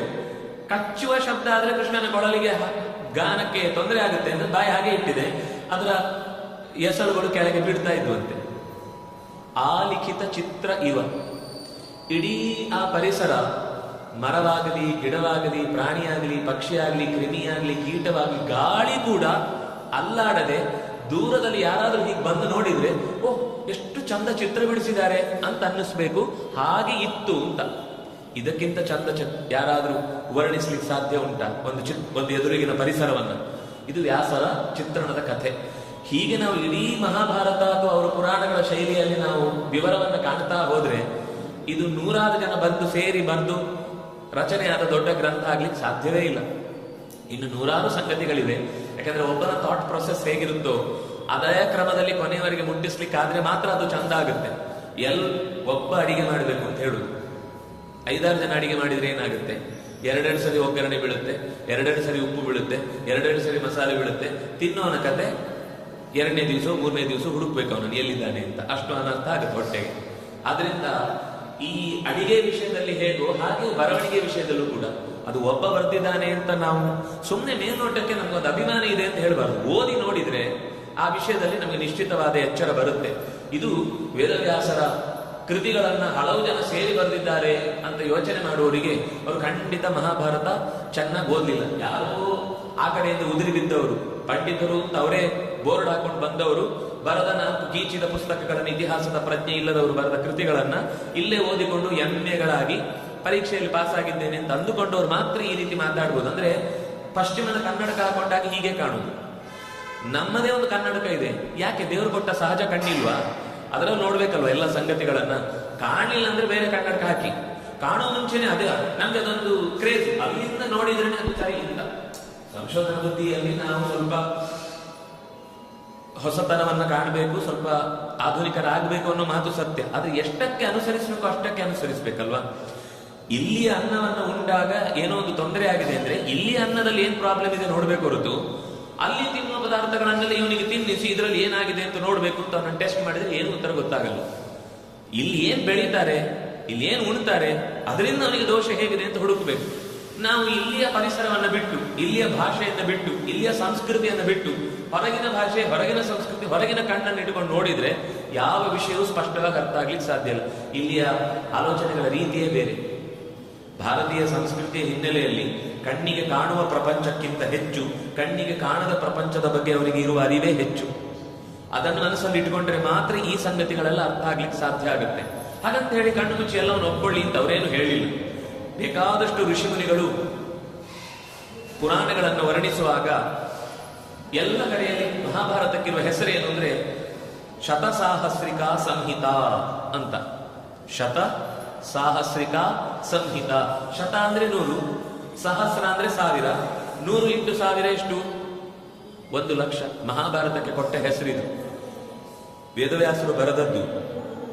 ಅದು 800, 8,000, 20,000 ಆಗಿದ್ರೆ ಈ ಹೆಸರನ್ನ ಆಮೂಲಾಗ್ರವಾಗಿ ಎಷ್ಟು ಜನ ಋಷಿಗಳು ವ್ಯಾಸರನ್ನ ವರ್ಣಿಸ್ತಾರೋ ಅವರು ಯಾರು ತಪ್ಪಿಯೂ ಕೂಡ ವ್ಯಾಸರನ್ನ ಹೊಗಳುವಾಗ ಅಥವಾ ವ್ಯಾಸರ ಬಗ್ಗೆ ಉಲ್ಲೇಖ ಮಾಡುವಾಗ ಮಹಾಭಾರತದ ಶ್ಲೋಕದ ಸಂಖ್ಯೆಯನ್ನು ತಪ್ಪು ಹೇಳಿಲ್ಲ. ಎಲ್ಲ ಕಡೆ ಎಲ್ಲ ಋಷಿಗಳು ಒಂದೇ ತರ ಹೇಳ್ತಾರೆ ಅಂದ್ರೆ ಅದರ ಅಭಿಪ್ರಾಯ 1,00,000 ಶ್ಲೋಕಗಳಿಂದ ಕೂಡಿದ ಗ್ರಂಥವನ್ನೇ ಅವರು ರಚನೆ ಮಾಡಿದ್ದಾರೆ ಅನ್ನೋದು ಸ್ಪಷ್ಟ. ಹೀಗೆ ಮಹಾಭಾರತದ ರಚನೆ ಅಥವಾ ಉಳಿದ ಪುರಾಣಗಳ ರಚನೆ ಇತ್ಯಾದಿಗಳನ್ನೆಲ್ಲ ಯೋಚನೆ ಮಾಡಿದ್ರೆ ಇದು ಏಕಕರ್ತೃಕ ಅನ್ನುವ ವಿಷಯವನ್ನು ನಾವು ಅರ್ಥ ಮಾಡ್ಕೊಳ್ಬೇಕಾದ್ರೆ ನಿನ್ನೆ ನಾವು ತಿಳ್ಕೊಂಡ ಕೆಲವು ಸಂಗತಿಯನ್ನು ಅರ್ಥ ಮಾಡ್ಕೊಳ್ಬೇಕು. ಅದು ಭಗವಂತನ ಅವತಾರ. ವೇದವ್ಯಾಸ ಅಂತ ಅನ್ನೋದು ಭಗವಂತನ ಅವತಾರ. ಭಗವಂತನಿಗೆ ಅಸಾಧ್ಯವಾದದ್ದು ಯಾವುದೂ ಇಲ್ಲ ಅಂತ. ಇನ್ನೊಂದು ಸಂಗತಿ ನಾವು ತಿಳ್ಕೊಳ್ಬೇಕಾದ್ದು ಏನು ಅಂದ್ರೆ, ನಮ್ಗೇನು ಅಂದ್ರೆ ಒಂದು ಶ್ಲೋಕ ತಲೆಯಲ್ಲಿ ಹೊಳಿಬೇಕು, ಅದು ಛಂದಸ್ಸಿನಲ್ಲಿ ಮೀಟರ್ನಲ್ಲಿ ಇರಬೇಕು, ಅದು ಆಮೇಲೆ ಯಾರಾದ್ರೂ ಒಬ್ರು ಕೂತು ಬರೀಬೇಕು, ಬರೆದ್ರೆ ಆಮೇಲೆ ಅದು ಗ್ರಂಥವಾಗಿ ಉಳಿಯತ್ತೆ ಅಂತ. ಆದ್ರೆ ಪ್ರಾಚೀನ ಗ್ರಂಥ ರಚನೆಯ ಕ್ರಮ ಏನು ಅಂದ್ರೆ, ಭಾರತದಲ್ಲಿ ಯಾವುದೇ ಋಷಿಗಳಿರ್ಲಿ, ಯಾವುದೇ ಗ್ರಂಥ ರಚನೆಯ ಕ್ರಮ ಇರಲಿ, ಸ್ಮರಣಂ ಗ್ರಂಥ ಕೃತಿ, ಪುಸ್ತಕದಲ್ಲಿ ಬರೆದಿಡೋದು ಅಲ್ಲವೇ ಅಲ್ಲ, ಅವ್ರ ತಲೆಯಲ್ಲಿ ಗ್ರಂಥ ರಚನೆ ಆಗಿರುತ್ತೆ. ಶಿಷ್ಯ ಕೇಳಿದಾಗ ಅವನಿಗೆ ಹೇಳ್ತಾ ಹೋಗ್ತಾರೆ, ಅವನು ಬೇಕಾದ್ರೆ ಬರ್ಕೊಡ್ತಾನೆ. ವಾಲ್ಮೀಕಿಗಳು ಸಮಗ್ರ ರಾಮಾಯಣವನ್ನ ರಚನೆ ಮಾಡಿ ಆದ್ಮೇಲೆ ಅಂದ್ರೆ ತಲೆಯಲ್ಲಿ ರಚನೆ ಆಯ್ತು, ಬರೀಲಿಲ್ಲ ಅವರು, ಇಡೀ ತಲೆಯಲ್ಲಿ ಉಳಿತು 24,000 ಶ್ಲೋಕ. ನಮ್ಗೆ ಇದು ಯಾಕೆ ಅರ್ಥ ಆಗಲ್ಲ ಅಂದ್ರೆ, ನಾವು ಒಂದು ಶ್ಲೋಕನೂ ನಾವು ತಲೆಯಲ್ಲಿ ಅರ್ಥ ಮಾಡಿಕೊಂಡು ಬರೆದಿಟ್ಕೊಳ್ಳಿಕ್ ನಮ್ಗೆ ಬರಲ್ಲ. ಅದರಿಂದಾಗಿ ಜಗತ್ತಲ್ಲಿ ಯಾರೂ ಬರೀಲಿಕ್ಕೆ ಸಾಧ್ಯ ಇಲ್ಲ ಅಂತ ನಾವು ಡಿಸೈಡ್ ಮಾಡ್ತೇವೆ. ಆದ್ರೆ ಅದೇ ಒಂದು ಗುಂಗಿನಲ್ಲಿ ಯಾರೊಬ್ಬ ಕವಿ, ಅವನಿಗೆ ಬರೀಲಿಕ್ಕೆ ಪೆನ್ ಪುಸ್ತಕ ಇಲ್ಲ, ಆದ್ರೆ ಹಾಡು ಬಂತು ತಲೆಯಲ್ಲಿ, ಚೆನ್ನಾಗಿ ಅವನ ತಲೆಯಲ್ಲಿ ಒಂದ್ ಮೇಲೆ ಬಂತು ಅಂತ ಇಟ್ಕೊಳ್ಳಿ. ಅವನೇ ಬರ್ದದ್ದು ಹೌದಾದ್ರೆ ಮರುದಿವ್ಸ ಕೇಳಿದ್ರೆ ಅವನಿಗೆ ನೆನಪಿರುತ್ತದೆ. ನಾವು ಲೆಕ್ಸಿಕಲ್ ಮೀನಿಂಗ್ ಏನು ಅಂತ, ಈ ಪದಕ್ಕೆ ಏನಂತ ಡಿಕ್ಷನರಿ ತೆಗೆದು ಅಂತ ಹೇಗಾದ್ರೂ ಕಷ್ಟಪಟ್ಟು ಪ್ರಾಸದ ಪ್ರಸವ ಮಾಡಿದ್ರೆ ಅದು ನೆನಪಿರಲ್ಲ. ಅದೇನೋ ಬರ್ದಿದ್ದೆ, ಒಂದ್ಸಲ ನೋಡ್ಬೇಕು, ನನ್ನ ಮೂಲ ಕೃತಿಯಲ್ಲಿ ಏನಿದೆ ಅಂತ ಹುಡುಕಿ ಹೇಳ್ತೇನೆ ಅಂತ ಅವ್ನು ಹೇಳ್ಬೇಕಾಗುತ್ತೆ. ಯಾಕೆಂದ್ರೆ ಅದು ಅವನ ಒಳಗಿನಿಂದ ಹುಟ್ಟಿದ್ದಾದ್ರೆ ಅವನಿಗೆ ಮರ್ತ ಹೋಗಲ್ಲ. ಆದ್ರೆ ಅಷ್ಟು ಅದರಲ್ಲಿ ತನ್ನ ತಾದಾತ್ಮ್ಯವನ್ನ ತಂದುಕೊಂಡಾಗ ಮಾತ್ರ ಒಂದು ಗ್ರಂಥ ಅತ್ಯಂತ ಸುಲಲಿತವಾಗಿ ಅದು ಮನಸ್ಸಿಗೆ ಮುಟ್ಟುವಂತೆ ಆಗುತ್ತೆ. ದ.ರಾ ಬೇಂದ್ರೆ ಅವರ ಬದುಕಿನಲ್ಲಿ ಒಂದು ಸಣ್ಣ ಪ್ರಸಂಗ ಬರುತ್ತೆ. ಯಾರೋ ಒಬ್ಬ ಯುವ ಕವಿ ಒಂದು ಪುಸ್ತಕದಲ್ಲಿ ಹೀಗೆ ಚೆನ್ನಾಗಿ ಪದ್ಯಗಳನ್ನೆಲ್ಲ ಬರೆದು ಅವರ ಮುಂದೆ ತಂದುಕೊಟ್ಟು ಹೇಳಿದಂತೆ, ಸ್ವಲ್ಪ ನೋಡಿ ಹೇಳಿ, ನಾನು ಇನ್ನೇನು ತಿದ್ದಿಕೊಳ್ಬೇಕು ಅಥವಾ ಇನ್ನೇನು ಬರಿಬೇಕು ಅದರ ಬಗ್ಗೆ ಸ್ವಲ್ಪ ಹೇಳಿ. ಆಯ್ತಪ್ಪ ಲೀಡು ಅಂತ ಹೇಳಿದ್ರು. ಇವನು ಹೋದ. ಒಂದ್ 3-4 ದಿವಸ ಆದ್ಮೇಲೆ ಬಂದ್ರೆ ಅವ್ನಿಗೆ ಇಟ್ಟ ಪ್ಲೇಸ್ ಇನ್ನು ಚೂರ್ ಅದಲ್ಲಿಲ್ಲ, ಧೂಳೆಲ್ಲ ಹಾಗೆ ಹಿಡಿದು ಸೈಡಲ್ಲೆಲ್ಲ ಖಾಲಿ ಹಾಗೆ ಇಲ್ಲ. ಅವನಿಗೆ ಒಂದ್ ಸ್ವಲ್ಪ ಬೇಜಾರಾಯ್ತು. ಏನು ಹೀಗೆ ಆದ್ರೆ, ನಾನು ಎಷ್ಟು ಕಷ್ಟಪಟ್ಟು ಬರೆದಿದ್ದೇನೆ, ನೀವೊಂದು ಪುಟ ತೆಗೆದು ಏನಿದೆ ಅಂತ ಹೀಗೂ ತೆಗೆದು ನೋಡಿಲ್ಲ ಅಂತ ಅನಿಸ್ತಾ ಇದೆ, ಯಾಕೆ ಹೀಗೆ ಮಾಡಿದ್ವಿ? ಅಲ್ಲಪ್ಪ, ನೀನೇ ಕಷ್ಟಪಟ್ಟು ಬರ್ದಿದ್ದಿ ಅಂದ್ರೆ ಓದೋನಿಗೆ ಇನ್ನೆಷ್ಟು ಕಷ್ಟ ಆಗ್ಬೇಡ. ಅದು ಕಷ್ಟಪಟ್ಟು ಬರೆಯುವುದಲ್ಲ, ಇಷ್ಟಪಟ್ಟು ಬರೀಬೇಕು. ಇನ್ನೊಮ್ಮೆ ಖುಷಿಯಾಗಿ ಬರ್ಕೊಂಬ, ನಾನು ಓದ್ತೀನಿ ಅಂತ. ಅಂದ್ರೆ ಇದೆಲ್ಲ ಕವಿ ಅನ್ನುವನಿಗೆ ಮಾತ್ರ ಅರ್ಥ ಆಗುವ ಸಂಗತಿ. ಒಂದು ಕವಿತೆಯ ಹಿಂದೆ ಏನು ಪ್ರಸಂಗ ಇರುತ್ತೆ ಅಂತ ಅನ್ನೋದೇನಿದೆ ಅದು ಕವಿ ಹೃದಯಕ್ಕೆ ಮಾತ್ರ ಅರ್ಥ ಆಗುವ ಸಂಗತಿ. ಹಾಗಾಗಿ ವಾಲ್ಮೀಕಿಗಳು 24,000 ಶ್ಲೋಕಗಳನ್ನು ರಚನೆ ಮಾಡಿ ರಾಮನ ಮಕ್ಕಳಾದ ಲವಕುಶರಲ್ಲಿ ಒಂದು ಸರ್ತಿ ಹೇಳಿದ್ರು. ಆ ಮಕ್ಕಳು ಎಂಥ ಬುದ್ಧಿವಂತರು ಅಂದ್ರೆ ಒಂದೇ ಸರ್ತಿ ಕೇಳಿದ್ದನ್ನ 24,000 ಶ್ಲೋಕ ಧಾರಣೆ ಮಾಡಿದ್ದಾರೆ. ಮಾಡಿ ಮರುದಿವಸ ಬೆಳಿಗ್ಗೆ ಎಲ್ಲ ಋಷಿಮುನಿಗಳು ಅದೇ ಪರಿಸರದಲ್ಲಿ ಇದ್ದವರೆಲ್ಲರನ್ನ ಅವತ್ತು ಕರೆದು, ಇವತ್ತೊಂದು ಸಭೆಯಲ್ಲಿ ನಮಗೆ ರಾಮನ ಕಥೆಯನ್ನ ಕಾವ್ಯರೂಪವಾಗಿ ಕೊಟ್ಟ ವಾಲ್ಮೀಕಿಗಳ ಕೃತಿಯನ್ನು ನಿಮಗೆ ಪರಿಚಯಿಸುವುದಿದೆ, ಅದನ್ನು ತಾವೆಲ್ಲ ಕೇಳಬೇಕು ಅಂತ ಹೇಳಿ ಕರೆದು ನಿರಂತರ ಆ ಗೀತ ರೂಪದಲ್ಲಿ, ಹಾಡಿನ ರೂಪದಲ್ಲಿ ಅಷ್ಟನ್ನು ಮಕ್ಕಳು ಚೆನ್ನಾಗಿ ಪ್ರೆಸೆಂಟ್ ಮಾಡಿದ್ದಾರೆ, ಪ್ರಸ್ತಾವಗೊಳಿಸಿದ್ದಾರೆ. ಮುನಿಗಳೆಲ್ಲರೂ ಖುಷಿಯಾಗಿ ಹೋಯಿತು. ನಂಗೆ ಇದು ಒಂದು ಸ್ವಲ್ಪ ಕಷ್ಟ ಅರ್ಥ ಆಗು. ಒಂದು ಸರ್ತಿ ಕೇಳಿದ್ದು ಹೇಗೆ ನೆನ್ಪುಳಿಯುತ್ತೆ?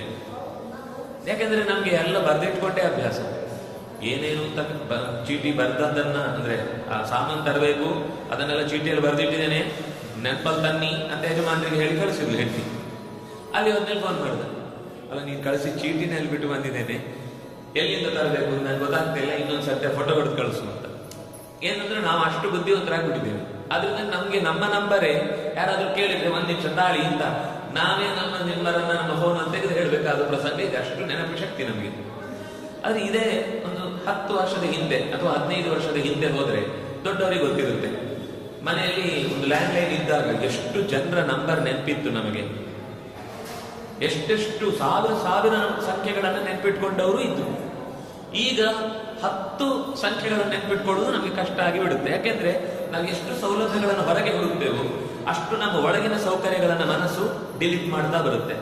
ಇದು ಹೊರಗೆ ಸಿಗುತ್ತಲ್ಲ, ನನಗಾಗಲ್ಲ, ಬೇಡ, ಡಿಲೀಟ್.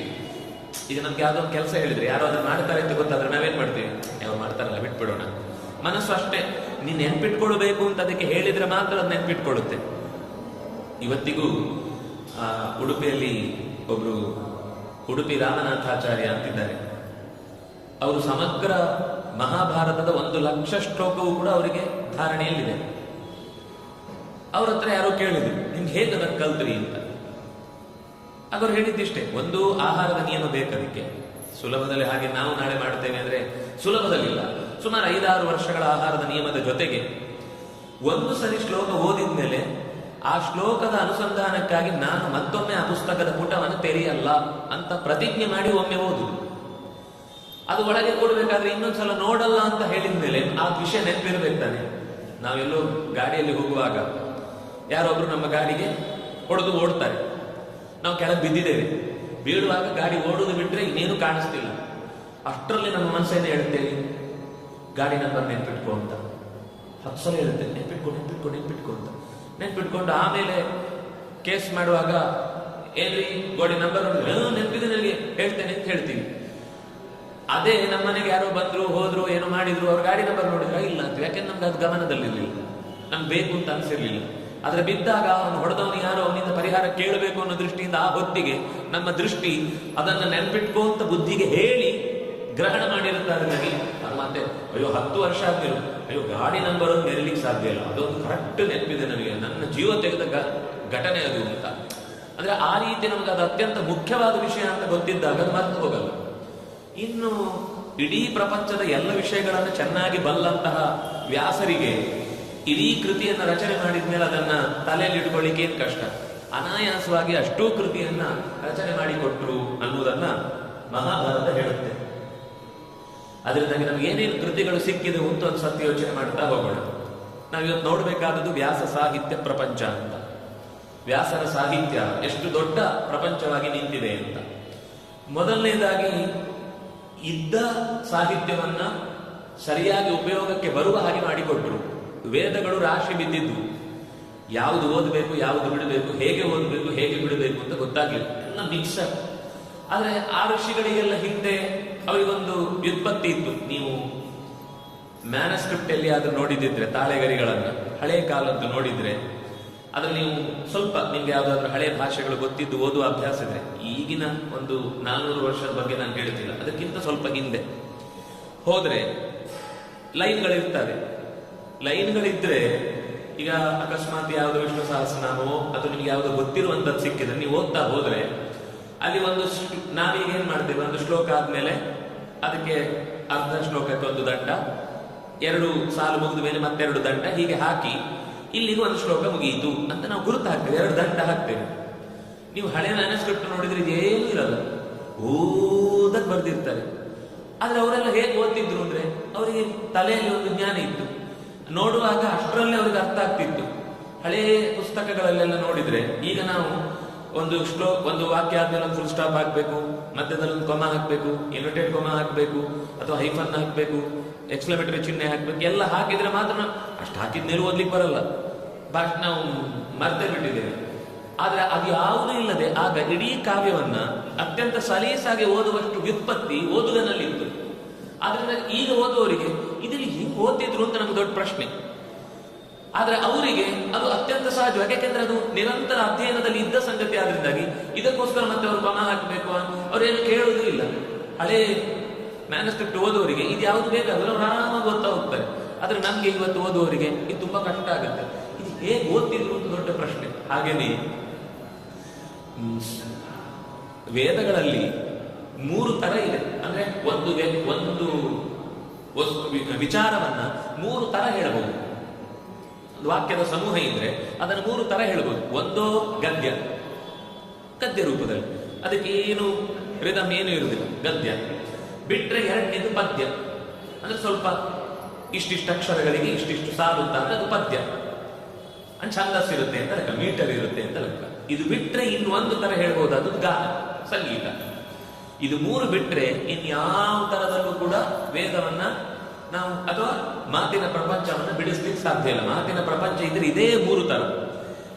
ಈ 3 ವಿಭಾಗಗಳಲ್ಲಿ ವೇದವನ್ನ ಬಿಡಿಸಿದ್ರು ವೇದವ್ಯಾಸರು.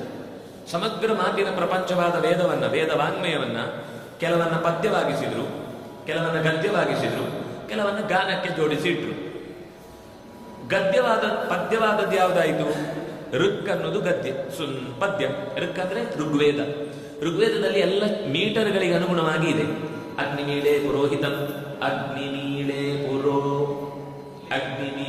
ಪುರೋಹಿತಂ, 8 ಆಯ್ತು, 8 ಅಕ್ಷರ. ಹಾಗೆ 8 ಅಕ್ಷರದ 3 ಪಾದ ಆಗುತ್ತೆ. ಯಜ್ಞಸ್ಯ ದೇವ ಮೃತ್ವಿಜಂ, ಮತ್ತೆ 8 ಅಕ್ಷರ. ಅಂದ್ರೆ ಇದೆಲ್ಲ ಅಕ್ಷರಕ್ಕೆ ವಿಭಾಗ ಮಾಡಿ ಹೇಳುವಂತ ಪದ್ಯದ ರಚನೆ. ಹಾಗಾಗಿ ಪದ್ಯಗಳನ್ನೆಲ್ಲ ಒಂದು ಕಡೆ ಜೋಡಿಸಿಟ್ರು. ಇನ್ನೊಂದರ ಹೇಳಿಕಾಗುದು ಗದ್ಯ. ವೇದಗಳಲ್ಲಿ ಬರುವ ಗದ್ಯ ಭಾಗಗಳನ್ನೆಲ್ಲ ವಿಭಾಗ ಮಾಡಿದ್ರು. ಅಲ್ಲೂ ಕೆಲವು ಅಪರೂಪಕ್ಕೆ ಪದ್ಯಗಳಿವೆ, ಆದ್ರೆ ಅದು ಕ್ರಮವಾಗಿ ಈ ತರದ 4 ಪಾದ ಇರುವ ಪದ್ಯ ಅಂತ ಇರ್ಲಿಕ್ಕಿಲ್ಲ. ಎಲ್ಲೆಲ್ಲೋ 3 ಅಕ್ಷರದ ಒಂದು ಸಾಲ ಆದ್ರೆ 10 ಅಕ್ಷರದ ಮತ್ತೊಂದು ಸಾಲು, 15 ಅಕ್ಷರದ ಒಂದೊಂದು ಸಾಲ, ಎಲ್ಲೋ ಮೀಟರಲ್ಲಿ ಇದ್ರು ಕೂಡ ಪದ್ಯ ಅನ್ನೋ ಕ್ರಮದಲ್ಲಿ ಇರುವುದಿಲ್ಲ. ಇದು 2 ಬಿಟ್ಟು ಇನ್ನು ಉಳಿದದ್ದು ಒಂದು ಸಾಮ. ಸಾಮ ಅಂದ್ರೆ ಸಂಗೀತ. ಸಂಗೀತಕ್ಕೆ ಅನುಗುಣವಾಗಿ ಸ್ವರವನ್ನು ಹೇಗೆ ಜೋಡಿಸಿದ್ದನ್ನು ಹೇಳಬೇಕು, ಅದಕ್ಕೆ ತಕ್ಕ ಮಂತ್ರಗಳನ್ನೆಲ್ಲ ವಿಭಾಗ ಮಾಡಿ, ಕೇವಲ ಸುಮ್ಮನೆ ನಾವೇನಾದ್ರೂ ಈಗ ಒಂದು ಕಾಯಿನ ರಾಶಿ ಕೊಟ್ರೆ ಎಲ್ಲ ವಿಭಾಗ ಮಾಡಿ ಅಂದ್ರೆ ನಾವು 5ರದ್ದೊಂದು, 10ರದ್ದೊಂದು, 20ರದ್ದೊಂದು, 1 ರೂಪಾಯಿದೊಂದು, 2 ರೂಪಾಯಿದೊಂದು ಮಾಡ್ತೇವೆ. ಅವ್ರು ಎಷ್ಟು ಚೆನ್ನಾಗಿ ಮಾಡಿದ್ದಾರೆ ಅಂದ್ರೆ 50 ರಿಂದ 60ನೇ ಇಸ್ವಿಯಲ್ಲಿ ಏನೆಲ್ಲ ಪ್ರಿಂಟ್ ಆಯ್ತು ಅಥವಾ ಏನೆಲ್ಲ ಕಾಯಿನ್ಗಳು ಬಂತು ಅದು ಬೇರೆನೆ. ಅಂದ್ರೆ 5 ರೂಪಾಯಿಯಲ್ಲಿ ನೀವು ಹಿಂದೆ ಎಲ್ಲ 1 ರೂಪಾಯಿ ನೋಡಿದ್ರೆ ಹಳೆಯ ಕಾಲದ್ದು, ಅದು ನಿಜವಾಗಿ ಅದಕ್ಕೆ 1 kg ಅಕ್ಕಿ ಬರ್ತಿತ್ತು ಅನ್ನೋಷ್ಟು ಭಾರ ಇತ್ತು. ನೋಡಿದ್ದೀರಿ? ಹಳೆಯದು ದೊಡ್ಡ ಒಂದು ಅಂಗೈ ಅಗಲಕ್ಕಿಂತ ಚೂರು ಚಿಕ್ಕದಿರ್ತಿತ್ತು. ಆಮೇಲೆ ಅದು ಸ್ವಲ್ಪ ಕಮ್ಮಿ ಆಯಿತು, ಅದರ ಕಾಯಿನ್ನ ಅಳತೆ ಕಮ್ಮಿ ಆಯಿತು. ಅದು ಮತ್ತೂ ಕಮ್ಮಿ ಆಯಿತು. ಅಂದ್ರೆ ಮಧ್ಯದಲ್ಲಿ ಸ್ವಲ್ಪ ಅದರಲ್ಲೆಲ್ಲ ತೆನೆ ಇರ್ತಿತ್ತು. ಅಂದ್ರೆ ನೀವು 1 ರೂಪಾಯಿಗೂ ಒಂದು ಹೊಟ್ಟೆಗೆ ಹಾಕುವಷ್ಟು ತೆನೆ ಇರುವ ಪದಾರ್ಥ ಸಿಕ್ತಿತ್ತು ಅಂತ ಅರ್ಥ ಅದಕ್ಕೆ. ಆಮೇಲೆ ಅದು ಸಣ್ಣದಾದ್ಮೇಲೆ ಈ ಕೈ ತೋರಿಸುದು, ಏನು ಸಿಗತ್ತೆ ನಿಂಗೆ, ಏನು ಸಿಗಲ್ಲ ಅಂತ, 1 ರೂಪಾಯಿಗೆ ಎಂತದ್ದು ಬರಲ್ಲ ಅಂತ. ಅದು ಹೋಗ್ತಾ ಅದರ ಆಕಾರ ಹೇಗೆ ಕಮ್ಮಿ ಆಯಿತು, ಆ ಕ್ರಮದಲ್ಲಿ 1 ರೂಪಾಯಿಯ ಕಾಯಿನನ್ನು ವಿಭಾಗ ಮಾಡಿದ್ರೆ ಅದೆಷ್ಟು ಚಂದ. ಹಾಗೆಯೇ ವೇದಗಳಲ್ಲೂ ಯಾವ ಮಂತ್ರ ಆದ್ಮೇಲೆ ಯಾವ ಮಂತ್ರ ಬಂದ್ರೆ ಚಂದ ಅನ್ನೋದೂ ಯೋಚನೆ ಮಾಡಿ, ಯಾವ ಋಷಿಗಳ ಕ್ರಮದಲ್ಲಿ ಬಂದ್ರೆ ಅದಕ್ಕೆ ಶತಾರ್ಚಿಗಳು ಅಂದ್ರೆ ಅವರು ಅದಕ್ಕೆ 10 ಮಂಡಲ ಮಾಡಿದ್ದಾರೆ. ಋಗ್ವೇದದಲ್ಲಿ 10 ಮಂಡಲಗಳು ಅಂತಂದ್ರೆ 10 ಋಷಿಗಳು ಕಂಡ ಬೇರೆ ಬೇರೆ ಬೇರೆ ಕಾಲದ ಮಂಡಲಗಳು. ಅಂದ್ರೆ ಸಣ್ಣ ಸಣ್ಣ ಮಂತ್ರ ಕಂಡವರದೊಂದು ಜಾಗ, 100 ಮಂತ್ರ ಕಂಡವರದೊಂದು ಜಾಗ, ದೊಡ್ಡ ದೊಡ್ಡ ಸೂಕ್ತಗಳನ್ನು ಕಂಡವರದೊಂದು ಜಾಗ, ಒಂದೇ ಮನೆತನಕ್ಕೆ ಸೇರಿದಂತಹ ಋಷಿಗಳ ಪರಂಪರೆ ಇರುವುದಾದ್ರೆ ಅವರದೊಂದು ಜಾಗ. ಹೀಗೆ ಇಂಥ ಋಗ್ವೇದದಲ್ಲಿ ಇಷ್ಟು ಸುಮಾರು 10,500 ಮಂತ್ರಗಳಿಂದ ಕೂಡಿದ ಋಗ್ವೇದಕ್ಕೆ ಒಂದು ಕ್ರಾನಲಾಜಿಕಲ್ ಆಗಿ ಒಂದು ಕ್ರಮ. ಅಂದ್ರೆ ಅದರಲ್ಲಿ ಕ್ರಾನಲಾಜಿ ಅಂದ್ರೆ ಹುಟ್ಟಿನ ಕ್ರಮ ಅಲ್ಲ, ಮಂತ್ರದಲ್ಲಿ ಯಾವ ಅರ್ಥದ ನಂತರ ಯಾವ ಅರ್ಥ ಬಂದ್ರೆ ಏನ್ ಚೆನ್ನಾಗಿರುತ್ತೆ ಅನ್ನುವ ಹಿನ್ನೆಲೆಯಲ್ಲಿ ಅದಕ್ಕೊಂದು ಕಥೆಯ ಹಿನ್ನೆಲೆಯನ್ನೂ ಕೊಡ್ತಾ ಮಂತ್ರಗಳ ಸಮೂಹವನ್ನ ಸಂಗ್ರಹ ಮಾಡಿದರು. ಯಜುರ್ವೇದ ಅಂತ ಅನ್ನೋದು, ಈಗ ಋಕ್ ಅನ್ನೋದು ಯಜ್ಞಗಳಲ್ಲಿ ಬಳಸಲಿಕ್ಕಿರುವಂತಹ ಮಂತ್ರಗಳ ಸಂಗ್ರಹ. ಆ ಮಂತ್ರಗಳನ್ನು ಹೇಗೆ ಬಳಸಬೇಕು, ಯಾವ ಕಾಲದಲ್ಲಿ ಬಳಸಬೇಕು, ಎಂಥ ಪ್ರಸಂಗಕ್ಕೆ ಬಳಸಬೇಕು ಅನ್ನೋದು ಗೊತ್ತಾಗ್ಲಿಕ್ಕೆ ಅದೇ ವೇದದಲ್ಲಿ ಹೇಳಿದೆ. ಅದನ್ನ ಋಕ್ಕಿನ ಭಾಗದ ಅರ್ಥವನ್ನು ತಿಳಿಸ್ಲಿಕ್ಕೆ ಋಕ್ಕನ್ನ ಯಜುರ್ವೇದದ ಭಾಗಗಳಲ್ಲಿ ಬಿಡಿಸಿ ಹೇಳಿದ್ರು. ಯಜುರ್ಭಾಗ ಅಂತ ಅದನ್ನ ಹೇಳ್ತಾರೆ. ಯಜುರ್ ಅಂದ್ರೆ ಋಗ್ವೇದದ ನಂತರ 2ನೇದು ಗದ್ಯ ಭಾಗ. ಇದೇ ಯಜ್ಞಗಳಲ್ಲಿ ಹಾಡ್ಲಿಕ್ಕೆ ಇದೆ, ಕೆಲವು ದೇವರನ್ನು ಆಹ್ವಾನ ಮಾಡಲಿಕ್ಕೆ ಸಂಗೀತಬದ್ಧವಾಗಿ ಹೇಳಬೇಕಾದ ಭಾಗಗಳಿವೆ, ಅದು ಸಾಮ.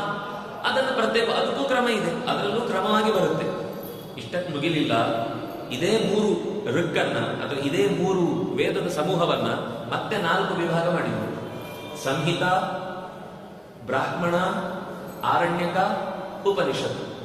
ಪ್ರತಿಯೊಂದು ಋಗ್ವೇದಕ್ಕೆ ಸಂಬಂಧಪಟ್ಟ ಸಂಹಿತ, ಬ್ರಾಹ್ಮಣ, ಆರಣ್ಯಕ, ಉಪನಿಷತ್ತು ಬೇರೆ. ಯಜುರ್ವೇದಕ್ಕೆ ಸಂಬಂಧಪಟ್ಟ ಸಂಹಿತ, ಆರಣ್ಯಕ, ಬ್ರಾಹ್ಮಣ, ಉಪನಿಷತ್ತುಗಳು ಬೇರೆ. ಸಾಮವೇದಕ್ಕೆ ಸಂಬಂಧಪಟ್ಟ ಆರಣ್ಯಕ ಬ್ರಾಹ್ಮಣ ಉಪನಿಷತ್ ಸಂಹಿತೆಗಳು ಬೇರೆ. ಹೀಗೆ ಇನ್ನು ಶಾಖೆಯ ದೃಷ್ಟಿಯಿಂದ 3 ವೇದಗಳು 3 ಆದ್ರೂ ಕೂಡ ಶಾಖೆಗಳು 4 ಆದವು. ಯಾಕೆಂದ್ರೆ ಅದರಲ್ಲಿ ಒಬ್ಬ ವಿಶೇಷ ಪ್ರಯತ್ನ ಮಾಡಿದ ಅಥರ್ವ ಅನ್ನುವ ಶಿಷ್ಯ ತಾನೇ ತಪಸ್ಸು ಮಾಡಿ ಮತ್ತಷ್ಟು ವಿಶೇಷ ಮಂತ್ರಗಳನ್ನು ಸಂಗ್ರಹ ಕಂಡ, ಅವನಿಗೆ ದೇವರು ಕಾಣಿಸಿದ್ರು, ಕಂಡ ಸಂಗತಿಯನ್ನು ಮತ್ತೆ ಶಾಖೆಯಾಗಿ ವಿಭಾಗ ಮಾಡಿ ಅಥರ್ವ ಶಾಖೆ ಅಂತ ಒಂದು ಪ್ರತ್ಯೇಕ ಆಯಿತು. ಅದಕ್ಕಾಗಿ ಕೆಲವೊಮ್ಮೆ ನಾವು ವೇದಗಳು 4 ಅಂತ ಹೇಳಿದರೆ ತಪ್ಪಲ್ಲ, ಅದು ಶಾಖೆಗಳ ದೃಷ್ಟಿಯಿಂದ 4. ಮಾತಿನ ವರಸೆ ಅಂತ ಹೇಳಿದ್ರೆ 3, ಒಂದು ಪದ್ಯ, ಒಂದು ಗದ್ಯ, ಒಂದು ಗಾನ. ಶಾಖೆಯ ದೃಷ್ಟಿಯಿಂದ ತೆಗೆದುಕೊಂಡಾಗ 4. ಹೀಗೆ ಈ 4 ಶಾಖೆಗಳಿಗೆ ಸಂಬಂಧಪಟ್ಟಂತೆ ಅಥರ್ವಕ್ಕೂ ಸಂಹಿತೆ, ಅಥರ್ವಕ್ಕೂ ಬ್ರಾಹ್ಮಣ, ಅಥರ್ವಕ್ಕೂ ಉಪನಿಷತ್ತು. ಅಥರ್ವಣ ಉಪನಿಷತ್ತು ಅಂತ ಒಂದು ಉಪನಿಷತ್ತು ಇದೆ, ಅಥರ್ವ ಆರಣ್ಯಕನೂ ಇದೆ, ಬ್ರಾಹ್ಮಣನೂ ಇದೆ.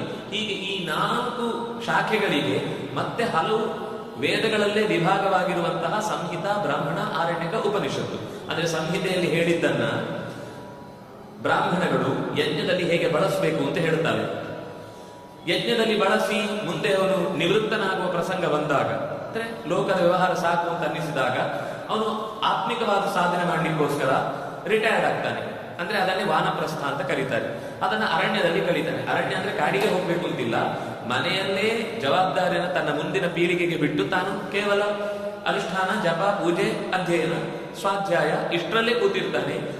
ಆಗ ಅಧ್ಯಯನ ಮಾಡಬೇಕಾದ ಅಂಶ ಏನು ಅಂತ ತಿಳಿಸುವಂತಹ ಭಾಗವಾಗಿ ಆರಣ್ಯಕಗಳಿವೆ. ಇದೂ ಕೂಡ ಮತ್ತೆ ವೇದದ ಎಸೆನ್ಸ್, ಸಾರ ಏನು ಅಂತ ತಿಳಿಲಿಕ್ಕೆ ಉಪನಿಷತ್ತುಗಳು ಇದಕ್ಕಿಂತ ಮಿಗಿಲಾದ ಕೆನೆಯಂತೆ ವೇದದ ಸಾರವನ್ನ ತಿಳಿಸ್ಲಿಕ್ಕೋಸ್ಕರ ಉಪನಿಷತ್ತುಗಳು ಅಂತ ವಿಭಾಗ ಮಾಡ್ತಾರೆ. ಪ್ರಧಾನ ಉಪನಿಷತ್ತುಗಳು ಎಲ್ಲ ಆಚಾರ್ಯರು ಗುರುತಿಸಿದ್ದು 10 ಉಪನಿಷತ್ತು. ಇವತ್ತು ಪುಸ್ತಕಗಳಲ್ಲಿ ನೋಡಿದರೆ ಸುಮಾರು 108 ಉಪನಿಷತ್ತು, 208 ಉಪನಿಷತ್ತು, 308 ಉಪನಿಷತ್ತಿನ ಪುಸ್ತಕಗಳು ಇವೆ. ಅದರಲ್ಲಿ ಮಾರ್ಜಾರೋಪನಿಷತ್ ಅಂತಲೂ ಒಂದಿದೆ, ಬೆಕ್ಕಿನ ಉಪನಿಷತ್ತು, ಗಾಂಧೀಜಿ ಉಪನಿಷತ್ತು, ಅಲ್ಲಮ ಉಪನಿಷತ್ತು, ಅಲ್ಲೋಪನಿಷತ್ತು, ಎಲ್ಲನೂ ಇದೆ. ಅದ್ರಲ್ಲಿ ಯಾವುದು ಪ್ರಾಚೀನ ಅಂತ ಸ್ವಲ್ಪ ನಾವು ನೋಡಿದ್ರೆ, ಸ್ವಲ್ಪ ಪ್ರಜ್ಞೆ ಇದ್ರೆ ಗೊತ್ತಾಗುತ್ತೆ. 10 ಬಿಟ್ಟು ಕೆಲವು ಪ್ರಾಚೀನವಾದ ಪ್ರಾಮಾಣಿಕವಾದದ್ದಿದೆ. ಅದು ಅದರ ಭಾಷೆ, ಶೈಲಿ, ಅದರ ಬರವಣಿಗೆ, ಯಾಕೆಂದ್ರೆ ಅದು ಹೊಳೆದದ್ದು. ವೇದಗಳು ಯಾವುದೋ ಅವರಿಗೆ ಹೀಗೊಂದು ಪದ್ಯ ಬರಿಬೇಕು ಅಂತ ಕೂತು ಬರೆದದ್ದಲ್ಲ. ಅವರಿಗೆ ಒಳಗಿನಿಂದ ಇಂಟ್ಯೂಷನಲ್ ಫ್ಲಾಶ್, ಒಳಗಿನಿಂದ ನನಗೆ ಇದು ಕಾಣ್ತಾ ಇದೆ, ತೋರ್ತಾ ಇದೆ, ಬರಿಬೇಕು ಅಂತ ಅನಿಸ್ತಾ ಇದೆ ಅಂತ ಫೋರ್ಸಿಬಲಿ ಅವರ ಕೈಗೆ ಆ ತಿಳುವಳಿಕೆ ಬಂದು, ತಲೆಗೆ ಅದರ ಅರಿವು ಬಂದು ಅದನ್ನ ಸಂಗ್ರಹ ಮಾಡಿ ಇಟ್ಟು ಶಿಷ್ಯರಿಗೆ ಬೋಧಿಸ್ತಾ ಹೋಗ್ತಾರೆ. ಇದು ವೇದ, ಎಲ್ಲವೂ ಅಪೌರುಷೇಯ. ಆದರೆ ಅದು ರಾಶಿ ಬಿದ್ದದ್ದು ಹೀಗೆ ವಿಭಾಗ ಆದ್ರೆ ಮಾತ್ರ ಋಗ್ವೇದದವರಿಗೆ, ಋಕ್ಷಾಖೆಯವರು ನಾವು ಇದನ್ನು ಮಾತ್ರ ಓದಿದ್ರೆ ಸಾಕು ಅಂತ ಒಂದು ಸ್ವಲ್ಪ ಭಾರ ಕಮ್ಮಿ ಆಯಿತು. ಈಗ ಸಿಲೆಬಸ್ ಅಲ್ಲಿ ಇಷ್ಟು ದಪ್ಪದ ಪುಸ್ತಕ ಕೊಟ್ಟು ಎಲ್ಲ ಓದಿದ್ರೆ ಮಕ್ಕಳು ಬೇಡವೇ ಬೇಡ, ಇದನ್ನು ಮನೆ ಕಟ್ಟಲಿಕ್ಕೆ ನಾವು ಗೋಡೆಗೆ ಇಟ್ಕೊಡ್ತೇವೆ ಅಂತ ತಗೊಂಡು ಹೋಗ್ತಾರೆ. ಆದ್ರೆ ಇಲ್ಲ, ನಿಮ್ಗೆ ಇರುವುದು ಇಷ್ಟೇ ಭಾಗ, ಇಷ್ಟನ್ನು ನೀವು ಓದಿದ್ರೆ ಸಾಕು ಅಂತ, ಹಾಗಾದ್ರೆ ಓದ್ತೇವೆ ಅಂತ ನಿಧಾನಕ್ಕೆ. ಯಾಕಂದ್ರೆ ಬುದ್ಧಿಶಕ್ತಿ ಇರುವುದೇ ಅಷ್ಟು. ಹಾಗೆ ಅವರವರಿಗೆ ಸಾಕು ಅಂತ ಅನ್ನಿಸುವಷ್ಟು ವಿಭಾಗಗಳನ್ನು ಮಾಡಿಕೊಟ್ಟ ನಂತರ ಅಧ್ಯಯನದ ಪರಂಪರೆ ಸುಖವಾಯಿತು. ಆದರೆ ಅಷ್ಟಕ್ಕೆ ಮುಗಿಲಿಲ್ಲ. 4 ಶಾಖೆಗಳಲ್ಲೂ ಋಗ್ವೇದದಲ್ಲಿ 24 ಶಾಖೆ ಇದೆ, ಅಂದ್ರೆ ಅದರ ಉಪಶಾಖೆಗಳು. ಇವತ್ತು ಉಳಿದಿದ್ದು 2, ಶಾಕಲ ಮತ್ತು ಭಾಷ್ಕಲ ಅಂತ. ಯಜುರ್ವೇದದಲ್ಲಿ 101 ಶಾಖೆ, ಇವತ್ತು ಸುಮಾರು 6 ಉಳಿದಿದೆ. ಅದರಲ್ಲಿ 2 ಕೃಷ್ಣ ಯಜುರ್ವೇದ, ಶುಕ್ಲ ಯಜುರ್ವೇದ ಅಂತ. ಅದರಲ್ಲಿ ಮತ್ತೆ ತೈತರಿಯ ಸಂಹಿತ ಅಂತ ನಾವಿವತ್ತು ನೋಡುವಂಥದ್ದು, ವಾಚಸನೇಯ ಸಂಹಿತ, ಕಪಿಷ್ಠಲ ಸಂಹಿತ, ಕಠ ಸಂಹಿತ ಅಂತ ಹೀಗೆ ಕೆಲವು ಯಜುರ್ವೇದದ ಭಾಗಗಳು ನಮಗೆ ಅಧ್ಯಯನಕ್ಕೆ ಸಿಗುತ್ತೆ. ಮಾಧ್ಯಂತಿನ ಸಂಹಿತ ಅಂತ. ಅದರಲ್ಲಿ 101ರಲ್ಲಿ ಇವತ್ತೊಂದು 6 ಉಳಿದಿದೆ.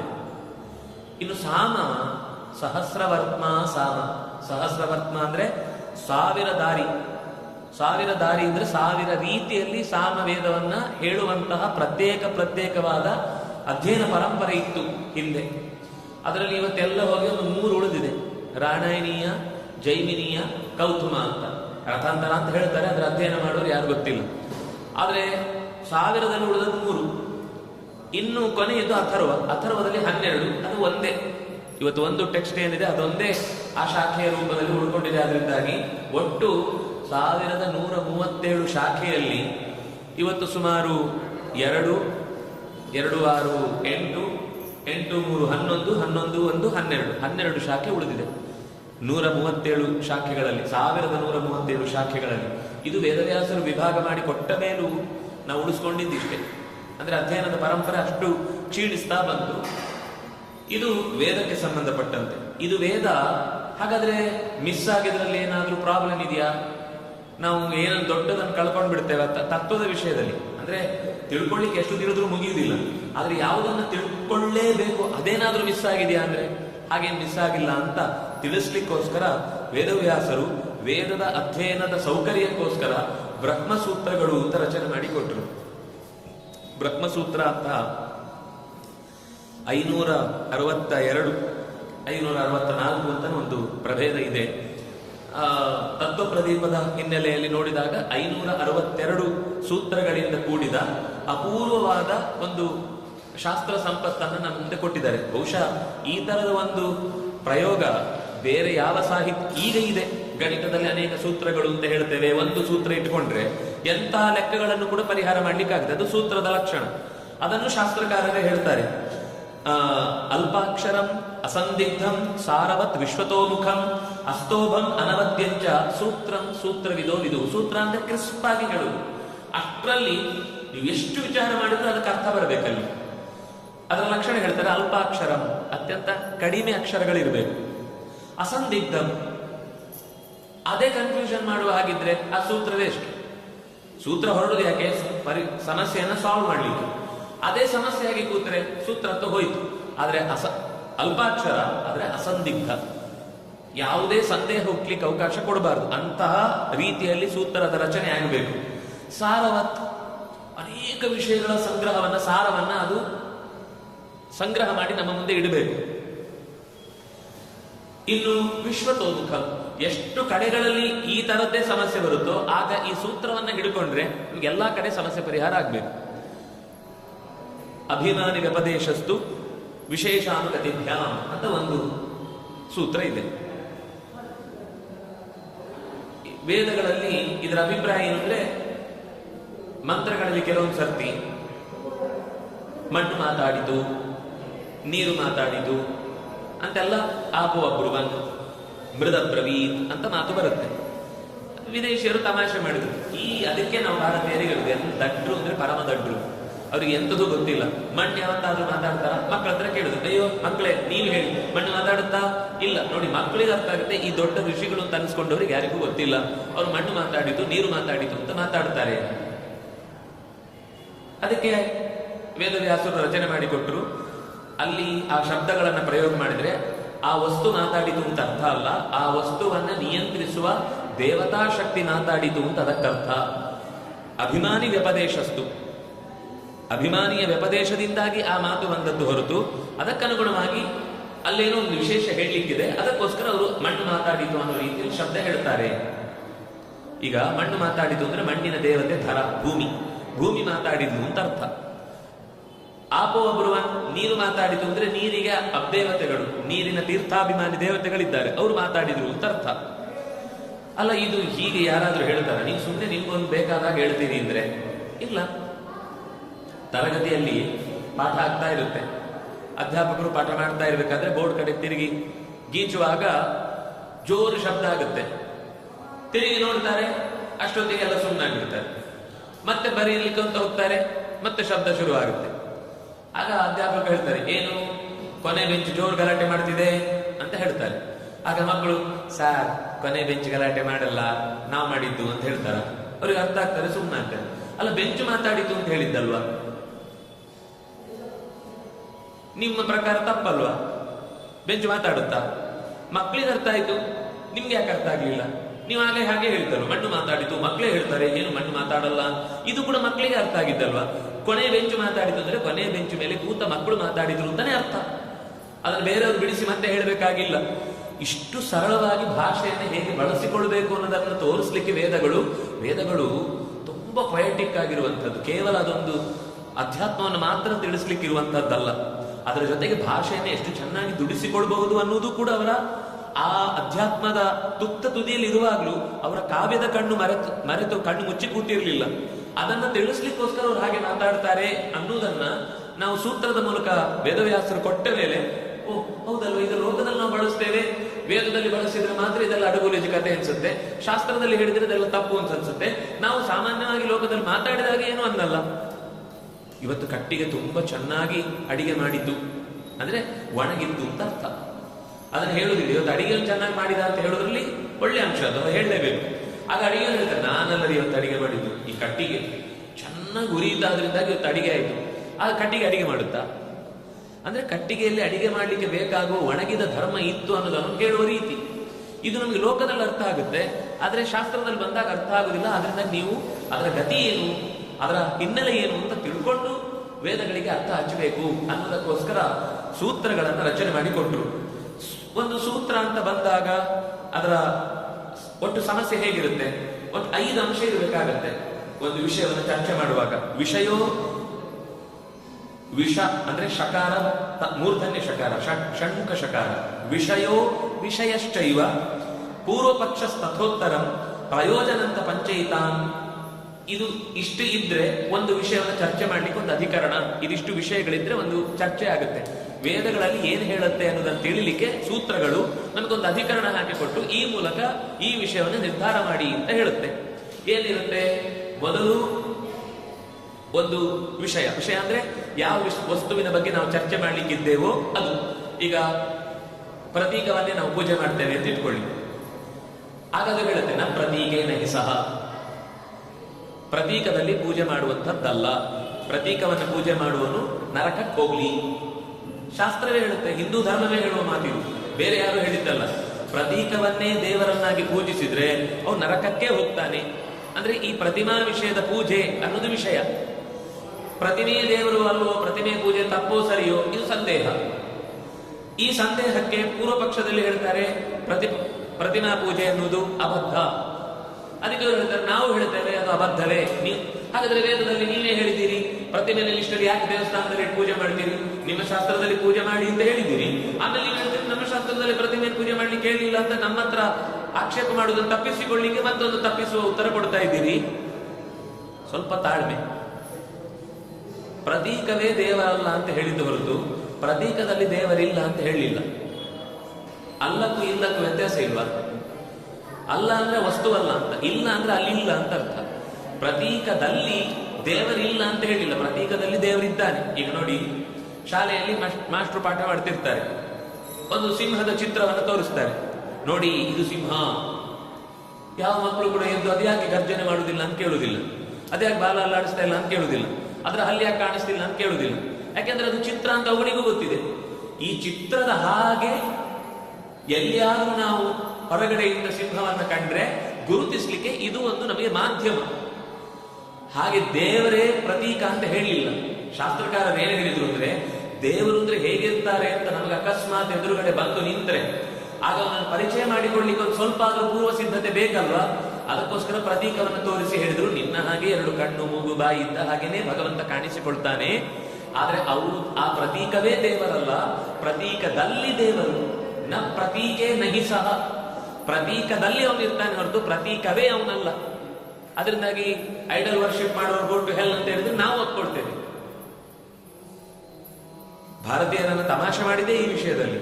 ಉಳಿದ ಧರ್ಮೀಯರು ನೀವೆಲ್ಲ ಪ್ರತೀಕವನ್ನು ಪೂಜೆ ಮಾಡ್ತೀರಿ, ಶಾಸ್ತ್ರದಲ್ಲಿ ಎಲ್ಲೂ ಹಾಗೆ ಹೇಳಲಿಲ್ಲ. ಇದು ವೇದದಲ್ಲೂ ಕೂಡ ಈ ರೀತಿಯಾಗಿ ಪ್ರತೀಕದಲ್ಲಿ ಪೂಜೆಯ ಬಗ್ಗೆ ಮಾತಾಡಿದ್ರೆ, ಅಗ್ನಿ ಪ್ರತೀಕ. ಯಜ್ಞದಲ್ಲಿ ಆಹುತಿ ಕೊಡುವುದು ಯಾರಿಗೆ? ಬೆಂಕಿಗಲ್ಲ. ಬೆಂಕಿ ಅನ್ನೋದು ಪ್ರತೀಕ, ಅದರಲ್ಲಿ ಭಗವಂತನ ಚಿಂತನೆ ಮಾಡಿ ಆಹುತಿ ಕೊಡುವಂಥದ್ದು ಅಂತ ಲೆಕ್ಕ.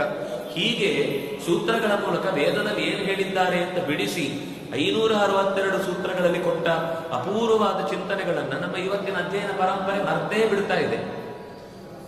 ಇದು ಹೇಗೆ ಫಿಸಿಕ್ಸ್ ಅನ್ನ ನಾವು ಸೂತ್ರದಲ್ಲಿ ಓದ್ತೇವೆ, ಅಥವಾ ಕೆಮಿಸ್ಟ್ರಿಯನ್ನ ಸೂತ್ರಗಳಲ್ಲಿ ಓದ್ತೇವೆ, ಅಥವಾ ಗಣಿತವನ್ನ ಮ್ಯಾಥ್ಸ್ ಅನ್ನ ಸೂತ್ರಗಳಲ್ಲಿ ಓದ್ತೇವೆ, ಹಾಗೆ ವೇದಾಂತವನ್ನ ಸೂತ್ರಗಳಲ್ಲಿ ಓದುವುದನ್ನು ಮೊದಲು ಲೋಕಕ್ಕೆ ಸೂತ್ರದ ಕಲ್ಪನೆ ಕೊಟ್ಟವರೇ ವೇದವ್ಯಾಸರು. ಆಮೇಲೆ ಅನೇಕ ಸೂತ್ರಗಳು ಬಂದವು. ಆಮೇಲೆ ವ್ಯಾಕರಣಕ್ಕೂ ಸೂತ್ರ ಬಂತು, ಆಯುರ್ವೇದಕ್ಕೂ ಸೂತ್ರ ಬಂತು, ಭಕ್ತಿ ಸೂತ್ರ ಅಂತ ಬಂತು, 100 ತರದ ಸೂತ್ರಗಳು ಬಂದವು. ಆದ್ರೆ ಸೂತ್ರ ಅನ್ನುವ ಏನು ಹಿಂದೆ ಮುಂದೆ ಶಬ್ದ ಕೊಡದೆ ಹೇಳಿದರೆ ಅದು ಬ್ರಹ್ಮಸೂತ್ರವೇ. ವ್ಯಾಸ ಅಂದ್ರೆ ವೇದವ್ಯಾಸರೇ. ಹೇಗೆ ಪಾಣಿನಿಯ ಸೂತ್ರ ಅಂದ್ರೆ ಹೇಳಬೇಕು, ಪಾಣಿನಿಯ ಅಷ್ಟಾಧ್ಯಾಯಿ ಸೂತ್ರ ಅಂತ ಹೇಳಬೇಕು, ಪಾತಂಜಲ ಸೂತ್ರ ಅಂತ ಹೇಳಬೇಕು. ಬರೀ ಸೂತ್ರ ಅಂದ್ರೆ ಯೋಗ ಸೂತ್ರ ಅಂತ ಯಾರಿಗೂ ಗೊತ್ತಾಗಲ್ಲ, ಪಾತಂಜಲ ಯೋಗ ಸೂತ್ರ ಅಂತ ಹೇಳಬೇಕು. ಆದ್ರೆ ಬ್ರಹ್ಮಸೂತ್ರಕ್ಕಾಗುವ ಸೂತ್ರ ಅಂದ್ರೆ ಅದು ಬ್ರಹ್ಮಸೂತ್ರವೇ ಫಸ್ಟ್. ಅದೇ ಎಲ್ಲದಕ್ಕಿಂತ ಮುಂಚೆ ಬಂದದ್ದಾದ್ರಿಂದ ಎಲ್ಲದಕ್ಕೂ ಆಧಾರವಾಗಿ ಅದು ಸಿಕ್ಕಿತು. ಏನಿದೆ ಈ ಸೂತ್ರದಲ್ಲಿ, ಯಾವ ರೀತಿ ಇದರ ವಿವರಣೆ ಇದೆ ಅಂದ್ರೆ, ಒಟ್ಟು 4 ಅಧ್ಯಾಯಗಳಲ್ಲಿ ಈ ಬ್ರಹ್ಮಸೂತ್ರದ ನಿರ್ಮಾಣ ಆಗಿದೆ. ಸಮನ್ವಯ, ಅವಿರೋಧ, ಸಾಧನ ಮತ್ತು ಫಲ ಅಂತ ಇದಕ್ಕೆ 4 ವಿಭಾಗದ ಹೆಸರು ಹೇಳ್ತಾರೆ. ಇದರಲ್ಲೇ ಅದರ ಉತ್ತರ ಇದೆ, ಅದನ್ನೇನು ಮತ್ತೆ ಬಿಡಿಸಿ ಹೇಳಬೇಕಾಗಿಲ್ಲ. ಅವಿರೋಧ ಅಂದ್ರೆ ಬೇರೆ ಕಡೆ ಶಾಸ್ತ್ರದಲ್ಲಿ ಹೇಳಿದ ವಿಷಯಗಳನ್ನ ನಾವು ಚಿಂತನೆ ಮಾಡುವ ವಿಷಯಕ್ಕೆ ವಿರುದ್ಧವಾಗಿದ್ರೆ ಉಪಾಸನೆ ಮಾಡುವುದು ಹೇಗೆ? ಈಗ ಸೂರ್ಯನನ್ನ ನಾವು ದೇವಸ್ಥಾನದಲ್ಲಿ ಹೋಗ ಪ್ರದಕ್ಷಿಣೆ ಹಾಕುವಾಗ ಅಲ್ಲಿ ಅದನ್ನು ಗ್ರಹ ಅಂತ ಹಾಕಿದ್ದಾರೆ. ಶಾಲೆಯ ಪಾಠದಲ್ಲಿ ಓದಿದ್ದು ನಕ್ಷತ್ರ ಅಂತ ತಲೆಗೆಟ್ಟೋಗುದು. ನಕ್ಷತ್ರವೋ ಗ್ರಹವೋ? ಆಗ ಹಾಗೆ ಪ್ರಶ್ನೆ ಬಂದ್ರೆ ಅವನು ಎರಡೂ ಕಡೆ ಅಟೆನ್ಷನ್ ಕೊಟ್ಟಿದ್ದಾನೆ ಅಂತ ಅರ್ಥ. ಅಲ್ಲಿ ನಮಸ್ಕಾರ ಮಾಡುವಾಗ ಅಲ್ಲಿ ನಮಸ್ಕಾರ ಮಾಡುದು, ಇಲ್ಲಿ ಪಾಠ ಕೇಳುವಾಗ ಪಾಠ ಕೇಳಿ ಪರೀಕ್ಷೆಯಲ್ಲಿ ಬರುದು, ಫಸ್ಟ್ ರ್ಯಾಂಕ್ ಬರುದು. ಇದು ಉಪಯೋಗ ಇಲ್ಲ. ಅಲ್ಲೇನೋ ನಮಗೆ ತಿಳಿದಿದೆ, ಇಲ್ಲೇನೋ ನಾವು ಮಾಡ್ತಿದ್ದೇವೆ, ಅದೆರಡಕ್ಕೂ ಸಿಂಕ್ರನೈಸ್ ಆಗುತ್ತಾ, ಅದಕ್ಕೂ ಎರಡಕ್ಕೂ ಸಿಂಕ್ ಆಗುತ್ತಾ ಅಂತ ಯೋಚನೆ ಮಾಡುವಷ್ಟು ನಾವು ಎಚ್ಚರ ಇದ್ರೆ ವಿರೋಧಗಳನ್ನು ಪರಿಹರಿಸುವ ಎಚ್ಚರ ಬರುತ್ತೆ. ವೇದವ್ಯಾಸರು ಹಾಗೆ ಅವಿರೋಧ ಅಧ್ಯಾಯ ಅಂದ್ರೆ ಬೇರೆ ಬೇರೆ ತರದ ಮಾತುಗಳನ್ನು ನೋಡುವಾಗ ಪರಸ್ಪರ ವಿರುದ್ಧ ಅಂತ ಕಾಣುತ್ತೆ. ಆವಾಗ ಅದಕ್ಕೆ ಪರಿಹಾರ ಹೇಳಬೇಕು. ಆ ಪರಿಹಾರ ಹೇಳುವಂತಹ ಮೊದಲನೇ ಅಧ್ಯಾಯಕ್ಕೆ ಅದೇ ಹೆಸರಿಟ್ರು ಅವಿರೋಧಾಧ್ಯಾಯ ಅಂತ. ಆ ಪ್ರಶ್ನೆಗೆ ಉತ್ತರ ಸಿಗಲಿಲ್ಲ ಅಂತ ಅನ್ಕೊಳ್ಬೇಡಿ. ಇಷ್ಟೇ, ಗ್ರಹ ಅನ್ನೋ ಶಬ್ದಕ್ಕೆ ನಾವು ತಪ್ಪಾಗಿ ಅರ್ಥೈಸಿಕೊಂಡದ್ರಿಂದ ಇದೆಲ್ಲ ಪ್ರಾಬ್ಲಮ್. ಗ್ರಹ ಅನ್ನೋದಕ್ಕೆ ಪ್ಲಾನೆಟ್ ಅಂತ ಹೇಳ್ತಾರೆ. ಶಾಸ್ತ್ರದಲ್ಲಿ ಪ್ಲಾನೆಟ್ ಅಂತ ಅರ್ಥ ಕೊಟ್ಟಿಲ್ಲ. ಗ್ರಹ ಅನ್ನೋ ಶಬ್ದಕ್ಕರ್ಥ ಯಾವುದು ನಮ್ಮನ್ನ ಗೃಹ್ಯತೆ, ಯಾವುದು ನಮ್ಮನ್ನು ಹಿಡಿದಿಟ್ಟುಕೊಳ್ಳುತ್ತೋ ಅದು ಗ್ರಹ. ಸೂರ್ಯ ನಮ್ಮನ್ನು ಹಿಡಿದಿಟ್ಕೊಂಡಿಲ್ವಾ? ಸೂರ್ಯನ ಪ್ರಭಾವ ನಮ್ಮ ಮೇಲೆ ಇಲ್ವಾ? ಸೂರ್ಯನಿಂದ ನಾವು ಉಪಕೃತರೌದೋ ಅಲ್ವೋ? ಅಂದ್ಮೇಲೆ ಅವನು ನಮಗೆ ಗ್ರಹ ಅಲ್ಲ. ಭೂಮಿಯನ್ನು ಬಿಟ್ಟು ಬಿಟ್ಟಿದ್ದೀರಿ ಅಲ್ಲ. ಭೂಮಿಯಲ್ಲಿ ಇರುವವರಿಗೆ ಭೂಮಿಯ ಪ್ರಭಾವ ಇರುತ್ತಾ? ಭೂಮಿಯಿಂದ ಆಚೆಗಿರುವ ವಸ್ತುಗಳ ಪ್ರಭಾವ ತಾನೇ ಗ್ರಹ. ಅದರಿಂದಾಗಿ ಅವರು ಗ್ರಹ ಅಂತ ತಗೊಳ್ಳಿಲ್ಲ. ನೀವು ಪ್ಲಾನೆಟ್ ಅಂತ ಅರ್ಥ ಶಾಸ್ತ್ರದಲ್ಲಿ ಗ್ರಹ ಅನ್ನೋದಕ್ಕೆ ಇಲ್ಲದೆ ಅದನ್ನು ಮಕ್ಕಳ ತಲೆಗೆ ಹಚ್ಚಿ ಇಲ್ಲಿ ಅದನ್ನು ಇಲ್ಲ ಅಂತ ದೊಡ್ಡವ್ರ ಹತ್ರ ಕೇಳಿದ್ರೆ ದೊಡ್ಡವರು ಪಾಪ ಕಂಗಾಲಾಗ್ಬಿಡ್ತಾರೆ. ಹೇಗೆ ಹೇಳುದು? ಹೌದಲ್ವಾ? ಅಲ್ಲಿ ಹಾಗೆ ಹೇಳ್ತಾರೆ, ಇಲ್ಲಿ ಹೀಗೆ ಹೇಳ್ತಾರೆ. ಯುರೇನಸ್, ನೆಪ್ಚೂನು, ಪ್ಲೂಟೋ, ಇನ್ನು 106 ಹೆಸರುಗಳನ್ನು ಬೇರೆ ಹೇಳ್ತಾರೆ. ಏನು ಗೊತ್ತಾಗ್ತಿಲ್ಲ, ತಲೆಗೆಡಿಸ್ಕೊಳ್ತೇವೆ. ಆದ್ರೆ ಶಾಸ್ತ್ರದ ಶಬ್ದದ ಅರ್ಥ ಗೊತ್ತಾದ್ರೆ ಈ ಯಾವ ಸಮಸ್ಯೆ ಇಲ್ಲ. ಸೂರ್ಯನ ನಕ್ಷತ್ರ ಅಲ್ಲ ಅಂತ ಶಾಸ್ತ್ರ ಹೇಳಿಲ್ಲ, ಆದ್ರೆ ಅದು ಗ್ರಹವೂ ಹೌದು. ಯಾಕೆಂದ್ರೆ ಅದು ನಮ್ಮ ಮೇಲೆ ಪ್ರಭಾವ ಬೀರುತ್ತೆ. ಯಾವುದು ಪ್ರಭಾವ ಬೀರುತ್ತೋ ಅದು ಗ್ರಹ. ಸೂರ್ಯನೂ ಗ್ರಹ, ಚಂದ್ರನೂ ಗ್ರಹ, ಮಂಗಳವೂ ಗ್ರಹ, ಎಲ್ಲವೂ ಗ್ರಹ. ಯಾಕೆಂದ್ರೆ ಅವುಗಳೆಲ್ಲ ಪ್ರಭಾವ ಇದೆ. ಉಳಿದದ್ದು ಹೇಳಲಿಲ್ಲ, ಯಾಕೆಂದ್ರೆ ಅದು ಅಷ್ಟು ಪ್ರಭಾವ ನಮ್ಮ ಮೇಲೆ ಬೀರಲ್ಲ. ಮೊದಲು ಒಪ್ಪಿಕೊಂಡ ಪ್ಲೂಟೋ ಇವತ್ತು ಒಪ್ಕೊಳ್ಳಲ್ಲ, ಇಲ್ಲ ಅಂತ. ಅದನ್ನು ನಮಗೆ ಬೇಕಾಗಿಲ್ಲ, ನಮ್ಮ ಭೂಮಿಗೆ ಸಂಬಂಧಪಡದಂತೆ ಅದು ಅಗತ್ಯ ಇಲ್ಲದಷ್ಟು ದೂರದಲ್ಲಿದೆ, ಬೇಕಾಗಿಲ್ಲ ಅಂತಾರೆ. ಇದು ಋಷಿಗಳಿಗೆ ಆಗ್ಲೇ ಗೊತ್ತಿತ್ತು, ಅವ್ರು ತಗೊಳ್ಳೇ ಇಲ್ಲ, ಬೇಡ ಅಂತ ಬಿಟ್ರು. ಹೀಗೆ ವಿರೋಧಗಳನ್ನು ಪರಿಹರಿಸುವಂತಹ ನಿಟ್ಟಿನಲ್ಲಿ ಮೊದಲನೇ ಅಧ್ಯಾಯದಲ್ಲಿ ದೇವರ ಗುಣಗಳನ್ನು ಪರಿಚಯಿಸುವ ಶಬ್ದಗಳು ಬಂದಾಗ ಬೇರೆ ಕಡೆ ಪ್ರಸಿದ್ಧವಾದ ನಾಮ, ಬೇರೆ ಕಡೆ ಪ್ರಸಿದ್ಧವಾದ ಲಿಂಗ, ಉಭಯತ್ರ ಪ್ರಸಿದ್ಧ, ಎರಡೂ ಕಡೆ ಕೆಲವು ಶಬ್ದಗಳು ಪ್ರಸಿದ್ಧವಾಗಿರುತ್ತೆ, ಇನ್ನು ಬೇರೆ ಕಡೆನೇ ಪ್ರಸಿದ್ಧವಾಗಿರುತ್ತೆ. ಅಂಥ ನಾಮಗಳನ್ನ ಭಗವಂತನಲ್ಲಿ ವಿರೋಧ ಇಲ್ಲದೆ ಸಮನ್ವಯ ಮಾಡುವುದು ಹೇಗೆ ಅನ್ನೋದನ್ನು ಮೊದಲನೇ ಅಧ್ಯಾಯ ಹೇಳುತ್ತೆ. ಇದು ಚೂರು ಹೇಳಿದ್ರೆ ತಕ್ಷಣ ಅರ್ಥ ಆಗುವಂಥದ್ದಲ್ಲ. ಅಂದ್ರೆ ಈಗ ಉದಾಹರಣೆಗೆ ನನಗೆ ಈಶ್ವರ ಅನ್ನುವ ಶಬ್ದ ರುದ್ರದೇವನಲ್ಲಿ ಪ್ರಸಿದ್ಧ. ಆದ್ರೆ ಈಶ್ವರ ಸರ್ವಭೂತಾನ ಹೃದಯೇಶೇರ್ಜುನ ತಿಷ್ಠತಿ ಅಂತ ಕೃಷ್ಣ ಗೀತೆಯಲ್ಲಿ ತನ್ನನ್ನು ಈಶ್ವರ ಅಂತ ಹೇಳ್ಕೊಂಡಿದ್ದಾನೆ. ಆದ್ರೆ ನಮ್ಗೆ ಕೃಷ್ಣ ಅಂದ್ರೆ ಈಶ್ವರನೋ ಕೃಷ್ಣನೋ ಡೌಟ್. ಇದು ಬೇರೆ ಕಡೆ ಈಶ್ವರ ಅನ್ನುವ ಶಬ್ದ ನಮಗೆ ಶಿವ ಅನ್ನುವಲ್ಲಿ ಪ್ರಸಿದ್ಧ. ಆದ್ರೆ ಅದು ಶಾಸ್ತ್ರದಲ್ಲಿ ಈಶ್ವರ ಅನ್ನೋ ಶಬ್ದದು ಒಬ್ಬ ವ್ಯಕ್ತಿಯ ಹೆಸರಲ್ಲ. ಈಶ್ವರ ಅನ್ನೋದು ಒಂದು ಕಂಟೆಂಟ್ ಅನ್ನು ಪರಿಚಯಿಸುವ ಗುಣವಂತವಾದ ಶಬ್ದ ಅದು. ಈಶ್ವರ ಅಂದ್ರೆ ಈಶನ ಶೀಲೇಶು ವರಹ. ಯಾರು ನಿಯಂತ್ರಣ ಶಕ್ತಿಗಳಲ್ಲಿ ಅತ್ಯಂತ ದೊಡ್ಡವನು ಅವನನ್ನು ಈಶ್ವರ ಅಂತ ಕರೀತಾರೆ. ಕೃಷ್ಣ ಹೇಳಿಕೊಂಡು ನಾನು ಈಶ್ವರ, ಯಾಕೆಂದ್ರೆ ಈ ಇಡೀ ಜಗತ್ತಿನಲ್ಲಿರುವಂತಹ ಎಲ್ಲ ಜೀವಗಳನ್ನು ಕೂಡ ಅಂತರ್ಯಾಮಿಯಾಗಿ ನೆಲೆಸಿ ನಾನೇ ಯಂತ್ರಾರೂಢಾನಿ ಮಾಯೆಯ, ಯಂತ್ರದಲ್ಲಿ ಸಿಲುಕಿಕೊಂಡಂತಹ ಈ ತೊಗಲುಗೊಂಬೆ ಆಟದಲ್ಲಿ ಹಗ್ಗದಲ್ಲಿ ಇಟ್ಟುಕೊಂಡು ಇಡೀ ಆ ಗೊಂಬೆಯನ್ನು ಅಲ್ಲಾಡಿಸ್ತಾರಲ್ಲ, ಹಾಗೆ ಇಡೀ ಜಗತ್ತಿನ ತಾಕತ್ತು ನನ್ನ ಕೈಯಲ್ಲಿದೆ, ಆದ್ರಿಂದಾಗಿ ನಾನು ಈಶ್ವರ ಅಂದ. ಹಾಗಾದ್ರೆ ಈಶ್ವರ ಅನ್ನುವ ಶಬ್ದ ಅಲ್ಲಿ ಇಲ್ಲ ಅಂತ ಅರ್ಥ ಅಲ್ಲ. ಆದ್ರೆ ಅರ್ಥದ ದೃಷ್ಟಿಯಿಂದ ಯಾನಿ ನಾಮಾನಿ ಗೌಣಾನಿ ವಿಖ್ಯಾತಾನಿ ಮಹಾತ್ಮನಃ ಋಷಿಧಿ ಪರಿಗೀತಾನಿ ತಾನಿ ಭಕ್ಷ್ಯಾಮಿ ಭೂತೆ. ಗೌಣಾನಿ ಗುಣದಿಂದ ಕೂಡಿದ ವಿಷಯವನ್ನು ಹೇಳಬೇಕು. ಇಂದ್ರ, ನಮ್ಗೆ ಇಂದ್ರ ಅಂದ್ರೆ ದೇವೇಂದ್ರ ನೆನಪಾಗುತ್ತೆ. ಆದ್ರೆ ವೇದಗಳಲ್ಲಿ ಇಂದ್ರ ಅಂದ್ರೆ ನಾರಾಯಣನನ್ನು ಹೇಳುತ್ತೆ. ಅದು ಹೇಗ್ರಿ ಹೇಳುತ್ತೆ? ಇಂದ್ರ ಶಬ್ದಕ್ಕರ್ಥ ಏನು? ಐಶ್ವರ್ಯ ಉಳ್ಳವ. ಆದ್ರೆ ಅವನು ಕೂಡ ಎಷ್ಟೋ ಸಂಪತ್ತನ್ನ ರಾಕ್ಷಸರಿಂದ ಕಳ್ಕೊಂಡ ನಂತರ ನನ್ನ ಸಂಪತ್ತು ನಷ್ಟವಾಯಿತು, ಮತ್ತೆ ಸಮುದ್ರ ಬದಲು ಮಾಡಿಕೊಟ್ಟು ನನಗೆ ಐಶ್ವರ್ಯವನ್ನು ಕೊಡು ಅಂತ ಹೋಗಿ ಕೇಳಿದ್ಯಾರಲ್ಲಿ? ನಾರಾಯಣನಲ್ಲಿ. ಆಗ ಅದಕ್ಕೋಸ್ಕರ ಅವನು ಮಥನ ಮಾಡಿ ಅಂತ ಹೇಳಿ ತಾನೇ ಕೂರ್ಮ ರೂಪನಾಗಿ, ತಾನೇ ಅಜಿತ ರೂಪದಿಂದ, ತಾನೇ ಬೆಟ್ಟದಲ್ಲಿ ನಿಂತು, ತಾನೇ ಹಗ್ಗದಲ್ಲಿ ನಿಂತು, ತಾನೇ ದೇವತೆಗಳಲ್ಲಿ ನಿಂತು, ತಾನೇ ರಾಕ್ಷಸರಲ್ಲಿ ನಿಂತು, ತಾನೇ ಬೆಟ್ಟದ ಮೇಲೆ ಮತ್ತೆ ನಿಂತು, ಹೀಗೆ ಎಲ್ಲ ರೀತಿಯಿಂದಲೂ ಮತ್ತೆ ಸಮುದ್ರ ಮಥನ ಮಾಡಿಸಿ ಸಂಪತ್ತನ್ನು ಹೊರಗೆ ತಂದುಕೊಟ್ಟು ಐಶ್ವರ್ಯವನ್ನು ಮರಳಿ ಇಂದ್ರನಿಗೆ ಕೊಟ್ಟವ ಯಾರು? ಇವನು. ಅದರಿಂದ ಮೊದಲು ಇಂದ್ರ ಇವನ ಹೆಸರನ್ನು ಬಾಡಿಗೆ ಅವನಿಗೆ ಕೊಟ್ಟದ್ದು. ಲೋಕದಲ್ಲಿ ನಾನು ಯಾರು ಓನರ್ ಅವರನ್ನು ಮರ್ತು ಬಿಟ್ವಿ, ಬಾಡಿಗೆ ತಗೊಂಡವರನ್ನು ಡಿಕ್ಲರೇಷನ್ ಕೊಟ್ಟರು ಅಂತ ಅವರನ್ನೇ ಓನರ್ ಅಂತ ಅನ್ಕೊಂಡು ಬಿಟ್ವಿ. ಸೂತ್ರ ಹೇಳುತ್ತೆ ಹಾಗೆ ನಿಜವಾದ ಗುಣ ಯಾರಲ್ಲಿದೆಯೋ ಅದು ಅವರ ಹೆಸರು. ಮೂಲದಲ್ಲಿ ಯಾರ ಹೆಸರು, ಆ ನಂತರ ಅದು ಅನೇಕ ಜನಕ್ಕೆ, ಈಗ ನಮ್ಮ ತಾತನ ಹೆಸರು ಇತ್ಯಾದಿಗಳು ಕೆಲವೊಮ್ಮೆ ನಮಗೆ ಮಕ್ಕಳಿಗೆ ಮೊಮ್ಮಕ್ಕಳಿಗೆ ಇಡುವಂಥದ್ದಿದೆ.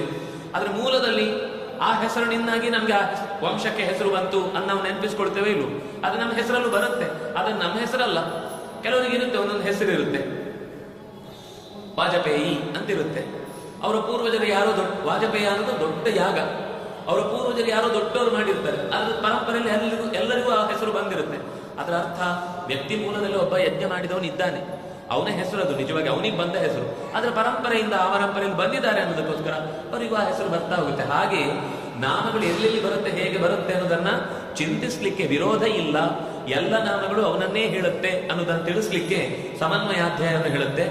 ಇನ್ನು ಕೆಲವೊಮ್ಮೆ ಲಾಜಿಕ್ಗಳಿಂದ ದೇವರನ್ನ ಯುಕ್ತಿಯಿಂದ ಇದೆ ಅಂತಲೂ ಹೇಳ್ಬೋದು, ಇಲ್ಲ ಅಂತಲೂ ಹೇಳ್ಬೋದು.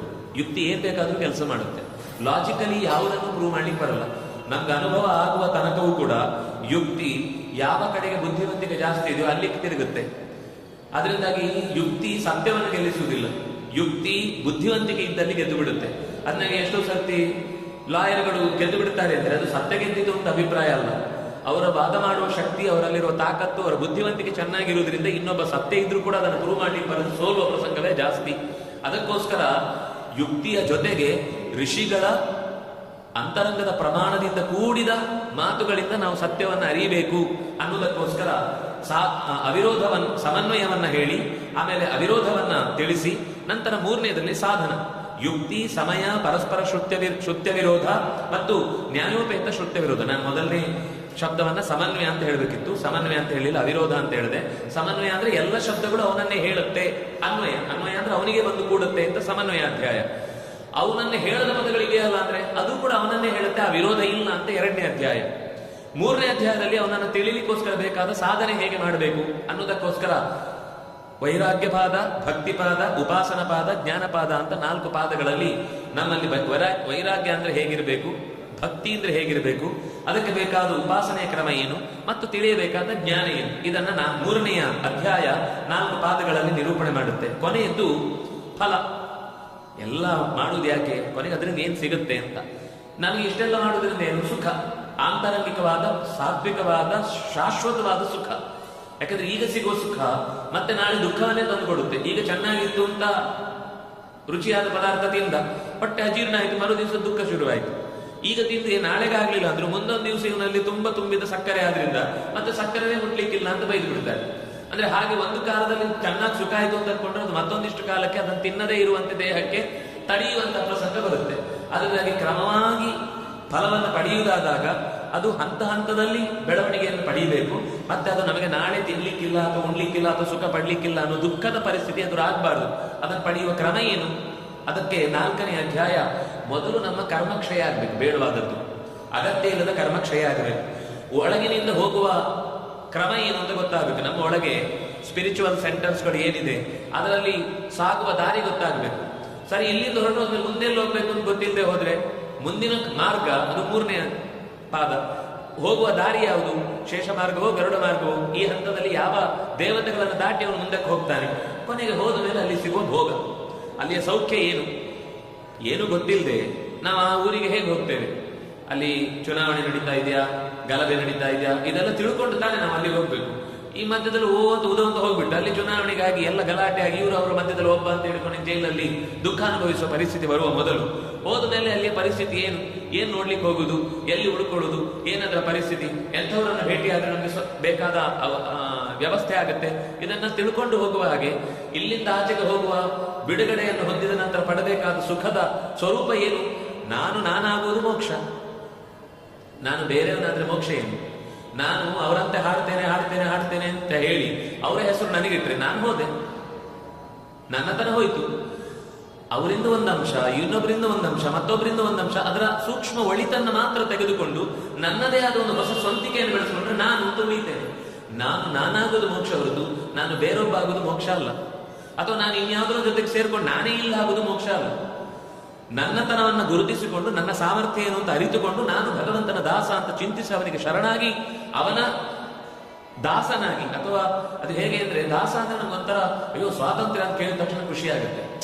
ಸ್ವಾತಂತ್ರ್ಯ ಬೇಕ್ರಿ, ದೇವರಾಗುದು ಅಂದ್ರೆ ಒಂದು ಒಳ್ಳೆ ಕೇಳಲಿಕ್ಕೆ ಮಜಾ ಇದೆ. ಅದು ಬಿಟ್ಟು ನೀವು ದಾಸನಾಗುದು, ಮೋಕ್ಷಕ್ಕೆ ಹೋಗಿ ಮತ್ತೆ ಅವನಂತೆ ಡೊಗ್ಗು ಸಾಲ ಮಾಡ್ಕೊಂಡು ನಮಸ್ಕಾರ ಹೊಡ್ಕೊಂಡಿರುವುದು ಅಂದ್ರೆ ಏನ್ರಿ ಅರ್ಥ ಅಂತ ನಮಗೊಂಥರ ವಿಚಿತ್ರ ಅಂತ ಅನಿಸುತ್ತೆ. ಅಂದ್ರೆ ಸಿಂಪಲ್, ನಮ್ಮ ಲೋಕದ ಅನುಭವವನ್ನು ಗಮನಿಸಿ. ಮಗು ಅಳ್ತಾ ಇರುತ್ತೆ, ಸಣ್ಣ ಮಗು ಅಳ್ತಾ ಇರುತ್ತೆ. ಜೋರು ಅಳುವಾಗ ತಾಯಿ ಏನ್ ಮಾಡ್ತಾರೆ, ಮಗುವಿಗೆ ಬಹುಶಃ ಸ್ವಾತಂತ್ರ್ಯ ಬೇಕಾಗಿದೆ ಅಂತ ತಗೊಂಡೋಗಿ ಅದನ್ನ ಅಂಗಳದ ಮಧ್ಯದಲ್ಲಿ ಇಟ್ಟರೆ ಮಗು ಅಳು ಜೋರು ಮಾಡುತ್ತೆ. ಹಾಗೇನ್ ಮಾಡ್ತಾಳೆ, ಮತ್ತೆ ತಾಯಿ ಅದನ್ನು ತಗೊಂಡು ತನ್ನ ಮಡಿಲಲ್ಲಿ ಇಟ್ಕೊಳ್ತಾಳೆ. ಇಟ್ಕೊಂಡಾಗ ಅದಕ್ಕೆ ಆಗ ಸಮಾಧಾನ ಆಗುತ್ತೆ. ನೀವು ಎಂತ ಬಂಗಾರದ ತೊಟ್ಟಿಲಲ್ಲಿ ಇಡಿ ಅಥವಾ ಇನ್ನೇನೇನೇ ಪದಾರ್ಥಗಳನ್ನು ಕೊಟ್ಟು ಅದರ ಬಾಯಿಗೆ ಕುಡಿಲಿಕ್ಕೆ ತಿನ್ಲಿಕ್ಕೆ ಆಗಲಿಕ್ಕೆ ಏನೆಲ್ಲ ಕೊಡಿ, ಯಾರ್ಯಾರು ಎಂತೆಂಥ ವೈಭವದ ಪದಾರ್ಥಗಳನ್ನ ಒಂದು ತಂದಿಡಿ, ಕುಣಿಯಿರಿ ಬೇಕಿದ್ರೆ ಅದರ ಮುಂದೆ, ಯಾವುದು ಬೇಡ. ಅಮ್ಮನ ತೊಡೆ ಮೇಲೆ ಮಲಗಿ ಅಮ್ಮ ಎರಡು ಬೆನ್ನು ತಟ್ಟಿದ್ರೆ ಚೆನ್ನಾಗಿ ನಿದ್ದೆ ಉಂಟು. ಅಮ್ಮ ಏನು ಕೊಡ್ಲಿಲ್ಲ, ಸುಮ್ಮನೆ ತನ್ನ ಮಡಿಲಲ್ಲಿ ಇಟ್ಟುಕೊಂಡು ನಾನು ಇದ್ದೇನೆ ಅನ್ನೋ ಭರವಸೆ ತುಂಬಿದ್ಲು ಅಷ್ಟೇ. ಸ್ವಾತಂತ್ರ್ಯ ಅಂದ್ರೆ ಇದೆ. ದೇವರ ಮಡಿಲಲ್ಲಿ ಮಗು ಹೇಗೆ ತಾಯಿಯ ಮಡಿಲಲ್ಲಿ ಮಲಗಿದಾಗ ನನಗೊಂದು ರಕ್ಷಣೆ ಇದೆ ಅಂತ ಬೆಚ್ಚಗೆ ಮಲಗುತ್ತಲ್ವಾ, ಅದೇ ದೇವರಲ್ಲಿ ನಾನು ದಾಸನಾಗಿರುವುದು. ಅಂದ್ರೆ ಅವನು ನನ್ನನ್ನು ರಕ್ಷಿಸಿಯೇ ರಕ್ಷಿಸ್ತಾನೆ ಅನ್ನುವ ಯಾಕಂದ್ರೆ ನಮಗೆ ಏನಾದ್ರೂ ಹೆಚ್ಚು ಕಮ್ಮಿ ಆದ್ರೆ ಮುಂದೆ ಏನು ಅಂತ ನಡೆಸುವ ಕತೆ ಹಿಂದೆ ಮುಂದೆ ಗೊತ್ತಿಲ್ಲ. ನಮ್ಮ ಈ ಕ್ಷಣದ ಬಗ್ಗೆನೇ ಗೊತ್ತಿಲ್ಲ, ಮುಂದಿನ ಬಗ್ಗೆ ಯೋಚಿಸಲ್ಲ, ಹಿಂದಿನ ಬಗ್ಗೆ ನೆನಪಿಲ್ಲ. ಈಗ ನಾವಿಲ್ಲ, ಒಟ್ಟು ನಾವೇ ಇಲ್ಲ.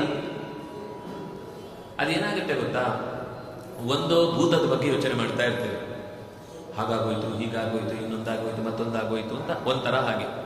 ಇಲ್ಲ, ಮುಂದೆ ಹೀಗಾಗ್ಬೇಕು, ಹಾಗಾಗ್ಬೇಕು, ಮತ್ತೊಂದಾಗ್ಬೇಕು. ಈಗ ಏನೋ ಆಗ್ತಾ ಇರುತ್ತಲ್ವಾ, ಅದಕ್ಕೆ ನಾವಿಲ್ವೇ ಇಲ್ಲ. ಆ ಭೂತ ಬರಲ್ಲ, ಹಿಂದೆ ಹೋದದ್ದು, ಭವಿಷ್ಯ ಕೈಗೆ ಸಿಗಲ್ಲ, ಈಗ ನಾವಿಲ್ಲ. ಒಟ್ಟು ಎಲ್ಲೂ ಇಲ್ಲ ಅನ್ನೋ ಸ್ಥಿತಿ ಬರದಂತೆ ನಮ್ಮನ್ನು ನಾವು ಎಚ್ಚರಿಕೆ ಇಟ್ಟುಕೊಳ್ಳುವುದೇ ಭೋಗ, ಅದೇ ಮೋಕ್ಷ.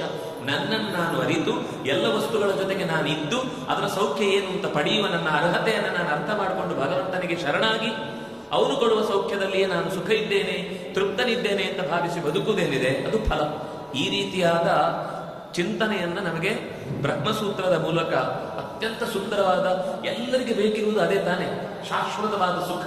ಅದು ಪಡೆಯುವ ದಾರಿ ಹೇಗೆ ಅನ್ನೋದನ್ನು ತಿಳಿಸ್ಲಿಕ್ಕೋಸ್ಕರ ಆಚಾರ್ಯರು ಅಂದ್ರೆ ವೇದವ್ಯಾಸರು ಬ್ರಹ್ಮಸೂತ್ರವನ್ನು ರಚನೆ ಮಾಡಿಕೊಟ್ರು. ಇದರ ನಂತರ ಇನ್ನು ಮುಗಿಲಿಲ್ಲ, ಅವರು ಕೊಟ್ಟದ್ದು 18 ಪುರಾಣ. ಆ 18 ಪುರಾಣದ ಒಂದೊಂದು ಪುರಾಣದ ಸಂಗತಿಯು ನಾವು ಯೋಚನೆ ಮಾಡಿದ್ರೆ ಅತ್ಯಂತ ಅದ್ಭುತವಾದ ವಿಷಯಗಳನ್ನ. ಬಹಳ ಜನ ಪುರಾಣ ಬೇಡವೇ ಬೇಡ ಅಂತ ಬಿಟ್ಟು ಬಿಡ್ತಾರೆ, ಯಾಕೆಂದ್ರೆ ಅದು ಅರ್ಥ ಆಗಲ್ಲ ಅಂತ. ಅದಕ್ಕೆ ಅವ್ರು ಹೇಳಿದ್ರು, ಹೌದು ಅರ್ಥ ಆಗದೇ ಇರುವುದಕ್ಕೆ ಸಾಧ್ಯತೆ ಇದೆ, ಯಾಕೆಂದ್ರೆ ನಮ್ಮ ಬುದ್ಧಿಯ ಮಟ್ಟವನ್ನು ಸ್ವಲ್ಪ ಬೆಳೆಸ್ಕೊಳ್ಬೇಕು. ಯಾಕಂದ್ರೆ ಮನುಷ್ಯರಲ್ವಾ, ಪ್ರಾಣಿಗಳಲ್ಲ ನಾವು. ಅದಕ್ಕಿಂತ ಎತ್ತರಕ್ಕೆ ಹೋಗುವಾಗ ಸ್ವಲ್ಪ ಜ್ಞಾನದ ದಾರಿಯನ್ನ ತಿಳ್ಕೊಳ್ಳಿಕ್ಕೆ ಅದರ ಯಾವ ರೀತಿ ಹೇಳ್ತಾರೆ, ಯಾವ ಭಾಷೆಯನ್ನು ಬಳಸ್ತಾರೆ. ಕೆಲವೊಮ್ಮೆ ಕಂಡ ಹಾಗೆ ಹೇಳುವುದಿರುತ್ತೆ, ಕೆಲವೊಮ್ಮೆ ಇದ್ದ ಹಾಗೆ ಹೇಳುವುದಿರುತ್ತೆ, ಕೆಲವೊಮ್ಮೆ ಅರ್ಥ ಆಗದ ಹಾಗೆ ಹೇಳುವುದಿರುತ್ತೆ. ಇದೆಲ್ಲ ನಮ್ಮ ಭಾಷೆಯಲ್ಲಿ ಬರುತ್ತೆ, ಪುರಾಣದಲ್ಲಿ ಬಂದಾಗ ಮಾತ್ರ ಅರ್ಥ ಆಗುದಿಲ್ಲ. ಅವ್ರು ಹೇಳ್ತಾರೆ ಪುರಾಣದಲ್ಲೂ ಇದೇ ಮೂರಿರುವುದು, ಅದರ ವಿಚಾರ ಏನು ಅಂತ ಮತ್ತೆ ನಾಳೆ ಇನ್ನಷ್ಟು ವ್ಯಾಸರ ಸಾಹಿತ್ಯದ ಪ್ರಪಂಚದ ಮುಂದುವರಿಕೆಯ ಭಾಗವನ್ನ ಅರ್ಥ ಮಾಡಿಕೊಳ್ಳೋಣ ಅಂತ ಹೇಳ್ತಾ ಇವತ್ತಿನ ಚಿಂತನೆಯನ್ನ ಭಗವಂತನ ಪದತಲಕ್ಕೆ ಅರ್ಪಿಸ್ತಾ, ಕಾಯೇನ ವಾಚ ಮನಸ್ಸ ಇಂದ್ರಿಯರ್ವ ಬುದ್ಧಿಯ ಆತ್ಮನವ ಅನುಸೃತ ಸ್ವಭಾವ ಕರೋಮಿ ಯದ್ಯತ್ ಸಕಲಂ ಪರಸ್ಮೈ ನಾರಾಯಣಾಯೇತಿ ಸಮರ್ಪಯಾಮಿ. ತಪಸ್ವಿನೋ ದಾನ ಪರಾಯಶಸ್ವಿನೋ ಮನಸ್ವಿನೋ ಮಂತ್ರವಿದಸ್ಸು ಮಂಗಲಾ ಕ್ಷೇಮಂ ವಿಂದರ್ತಿ ವಿನಾಯ ದರ್ಪಣಂ ತಸ್ಮೈ ಸುಭದ್ರ ಶ್ರವಸೇ ನಮೋ ನಮಃ. ಸರ್ವಗುಣ ಸಂಪೂರ್ಣ ಸರ್ವದೋಷ ವಿವರ್ಜಿತ ಪ್ರಿಯತಾಂ ಪ್ರೀತಯೇ ಮಾಂ ವಿಷ್ಣುರ್ಮೇ ಪರಮಸ್ವಗತು. ಶ್ರೀಕೃಷ್ಣಾರ್ಪಣಮಸ್ತು.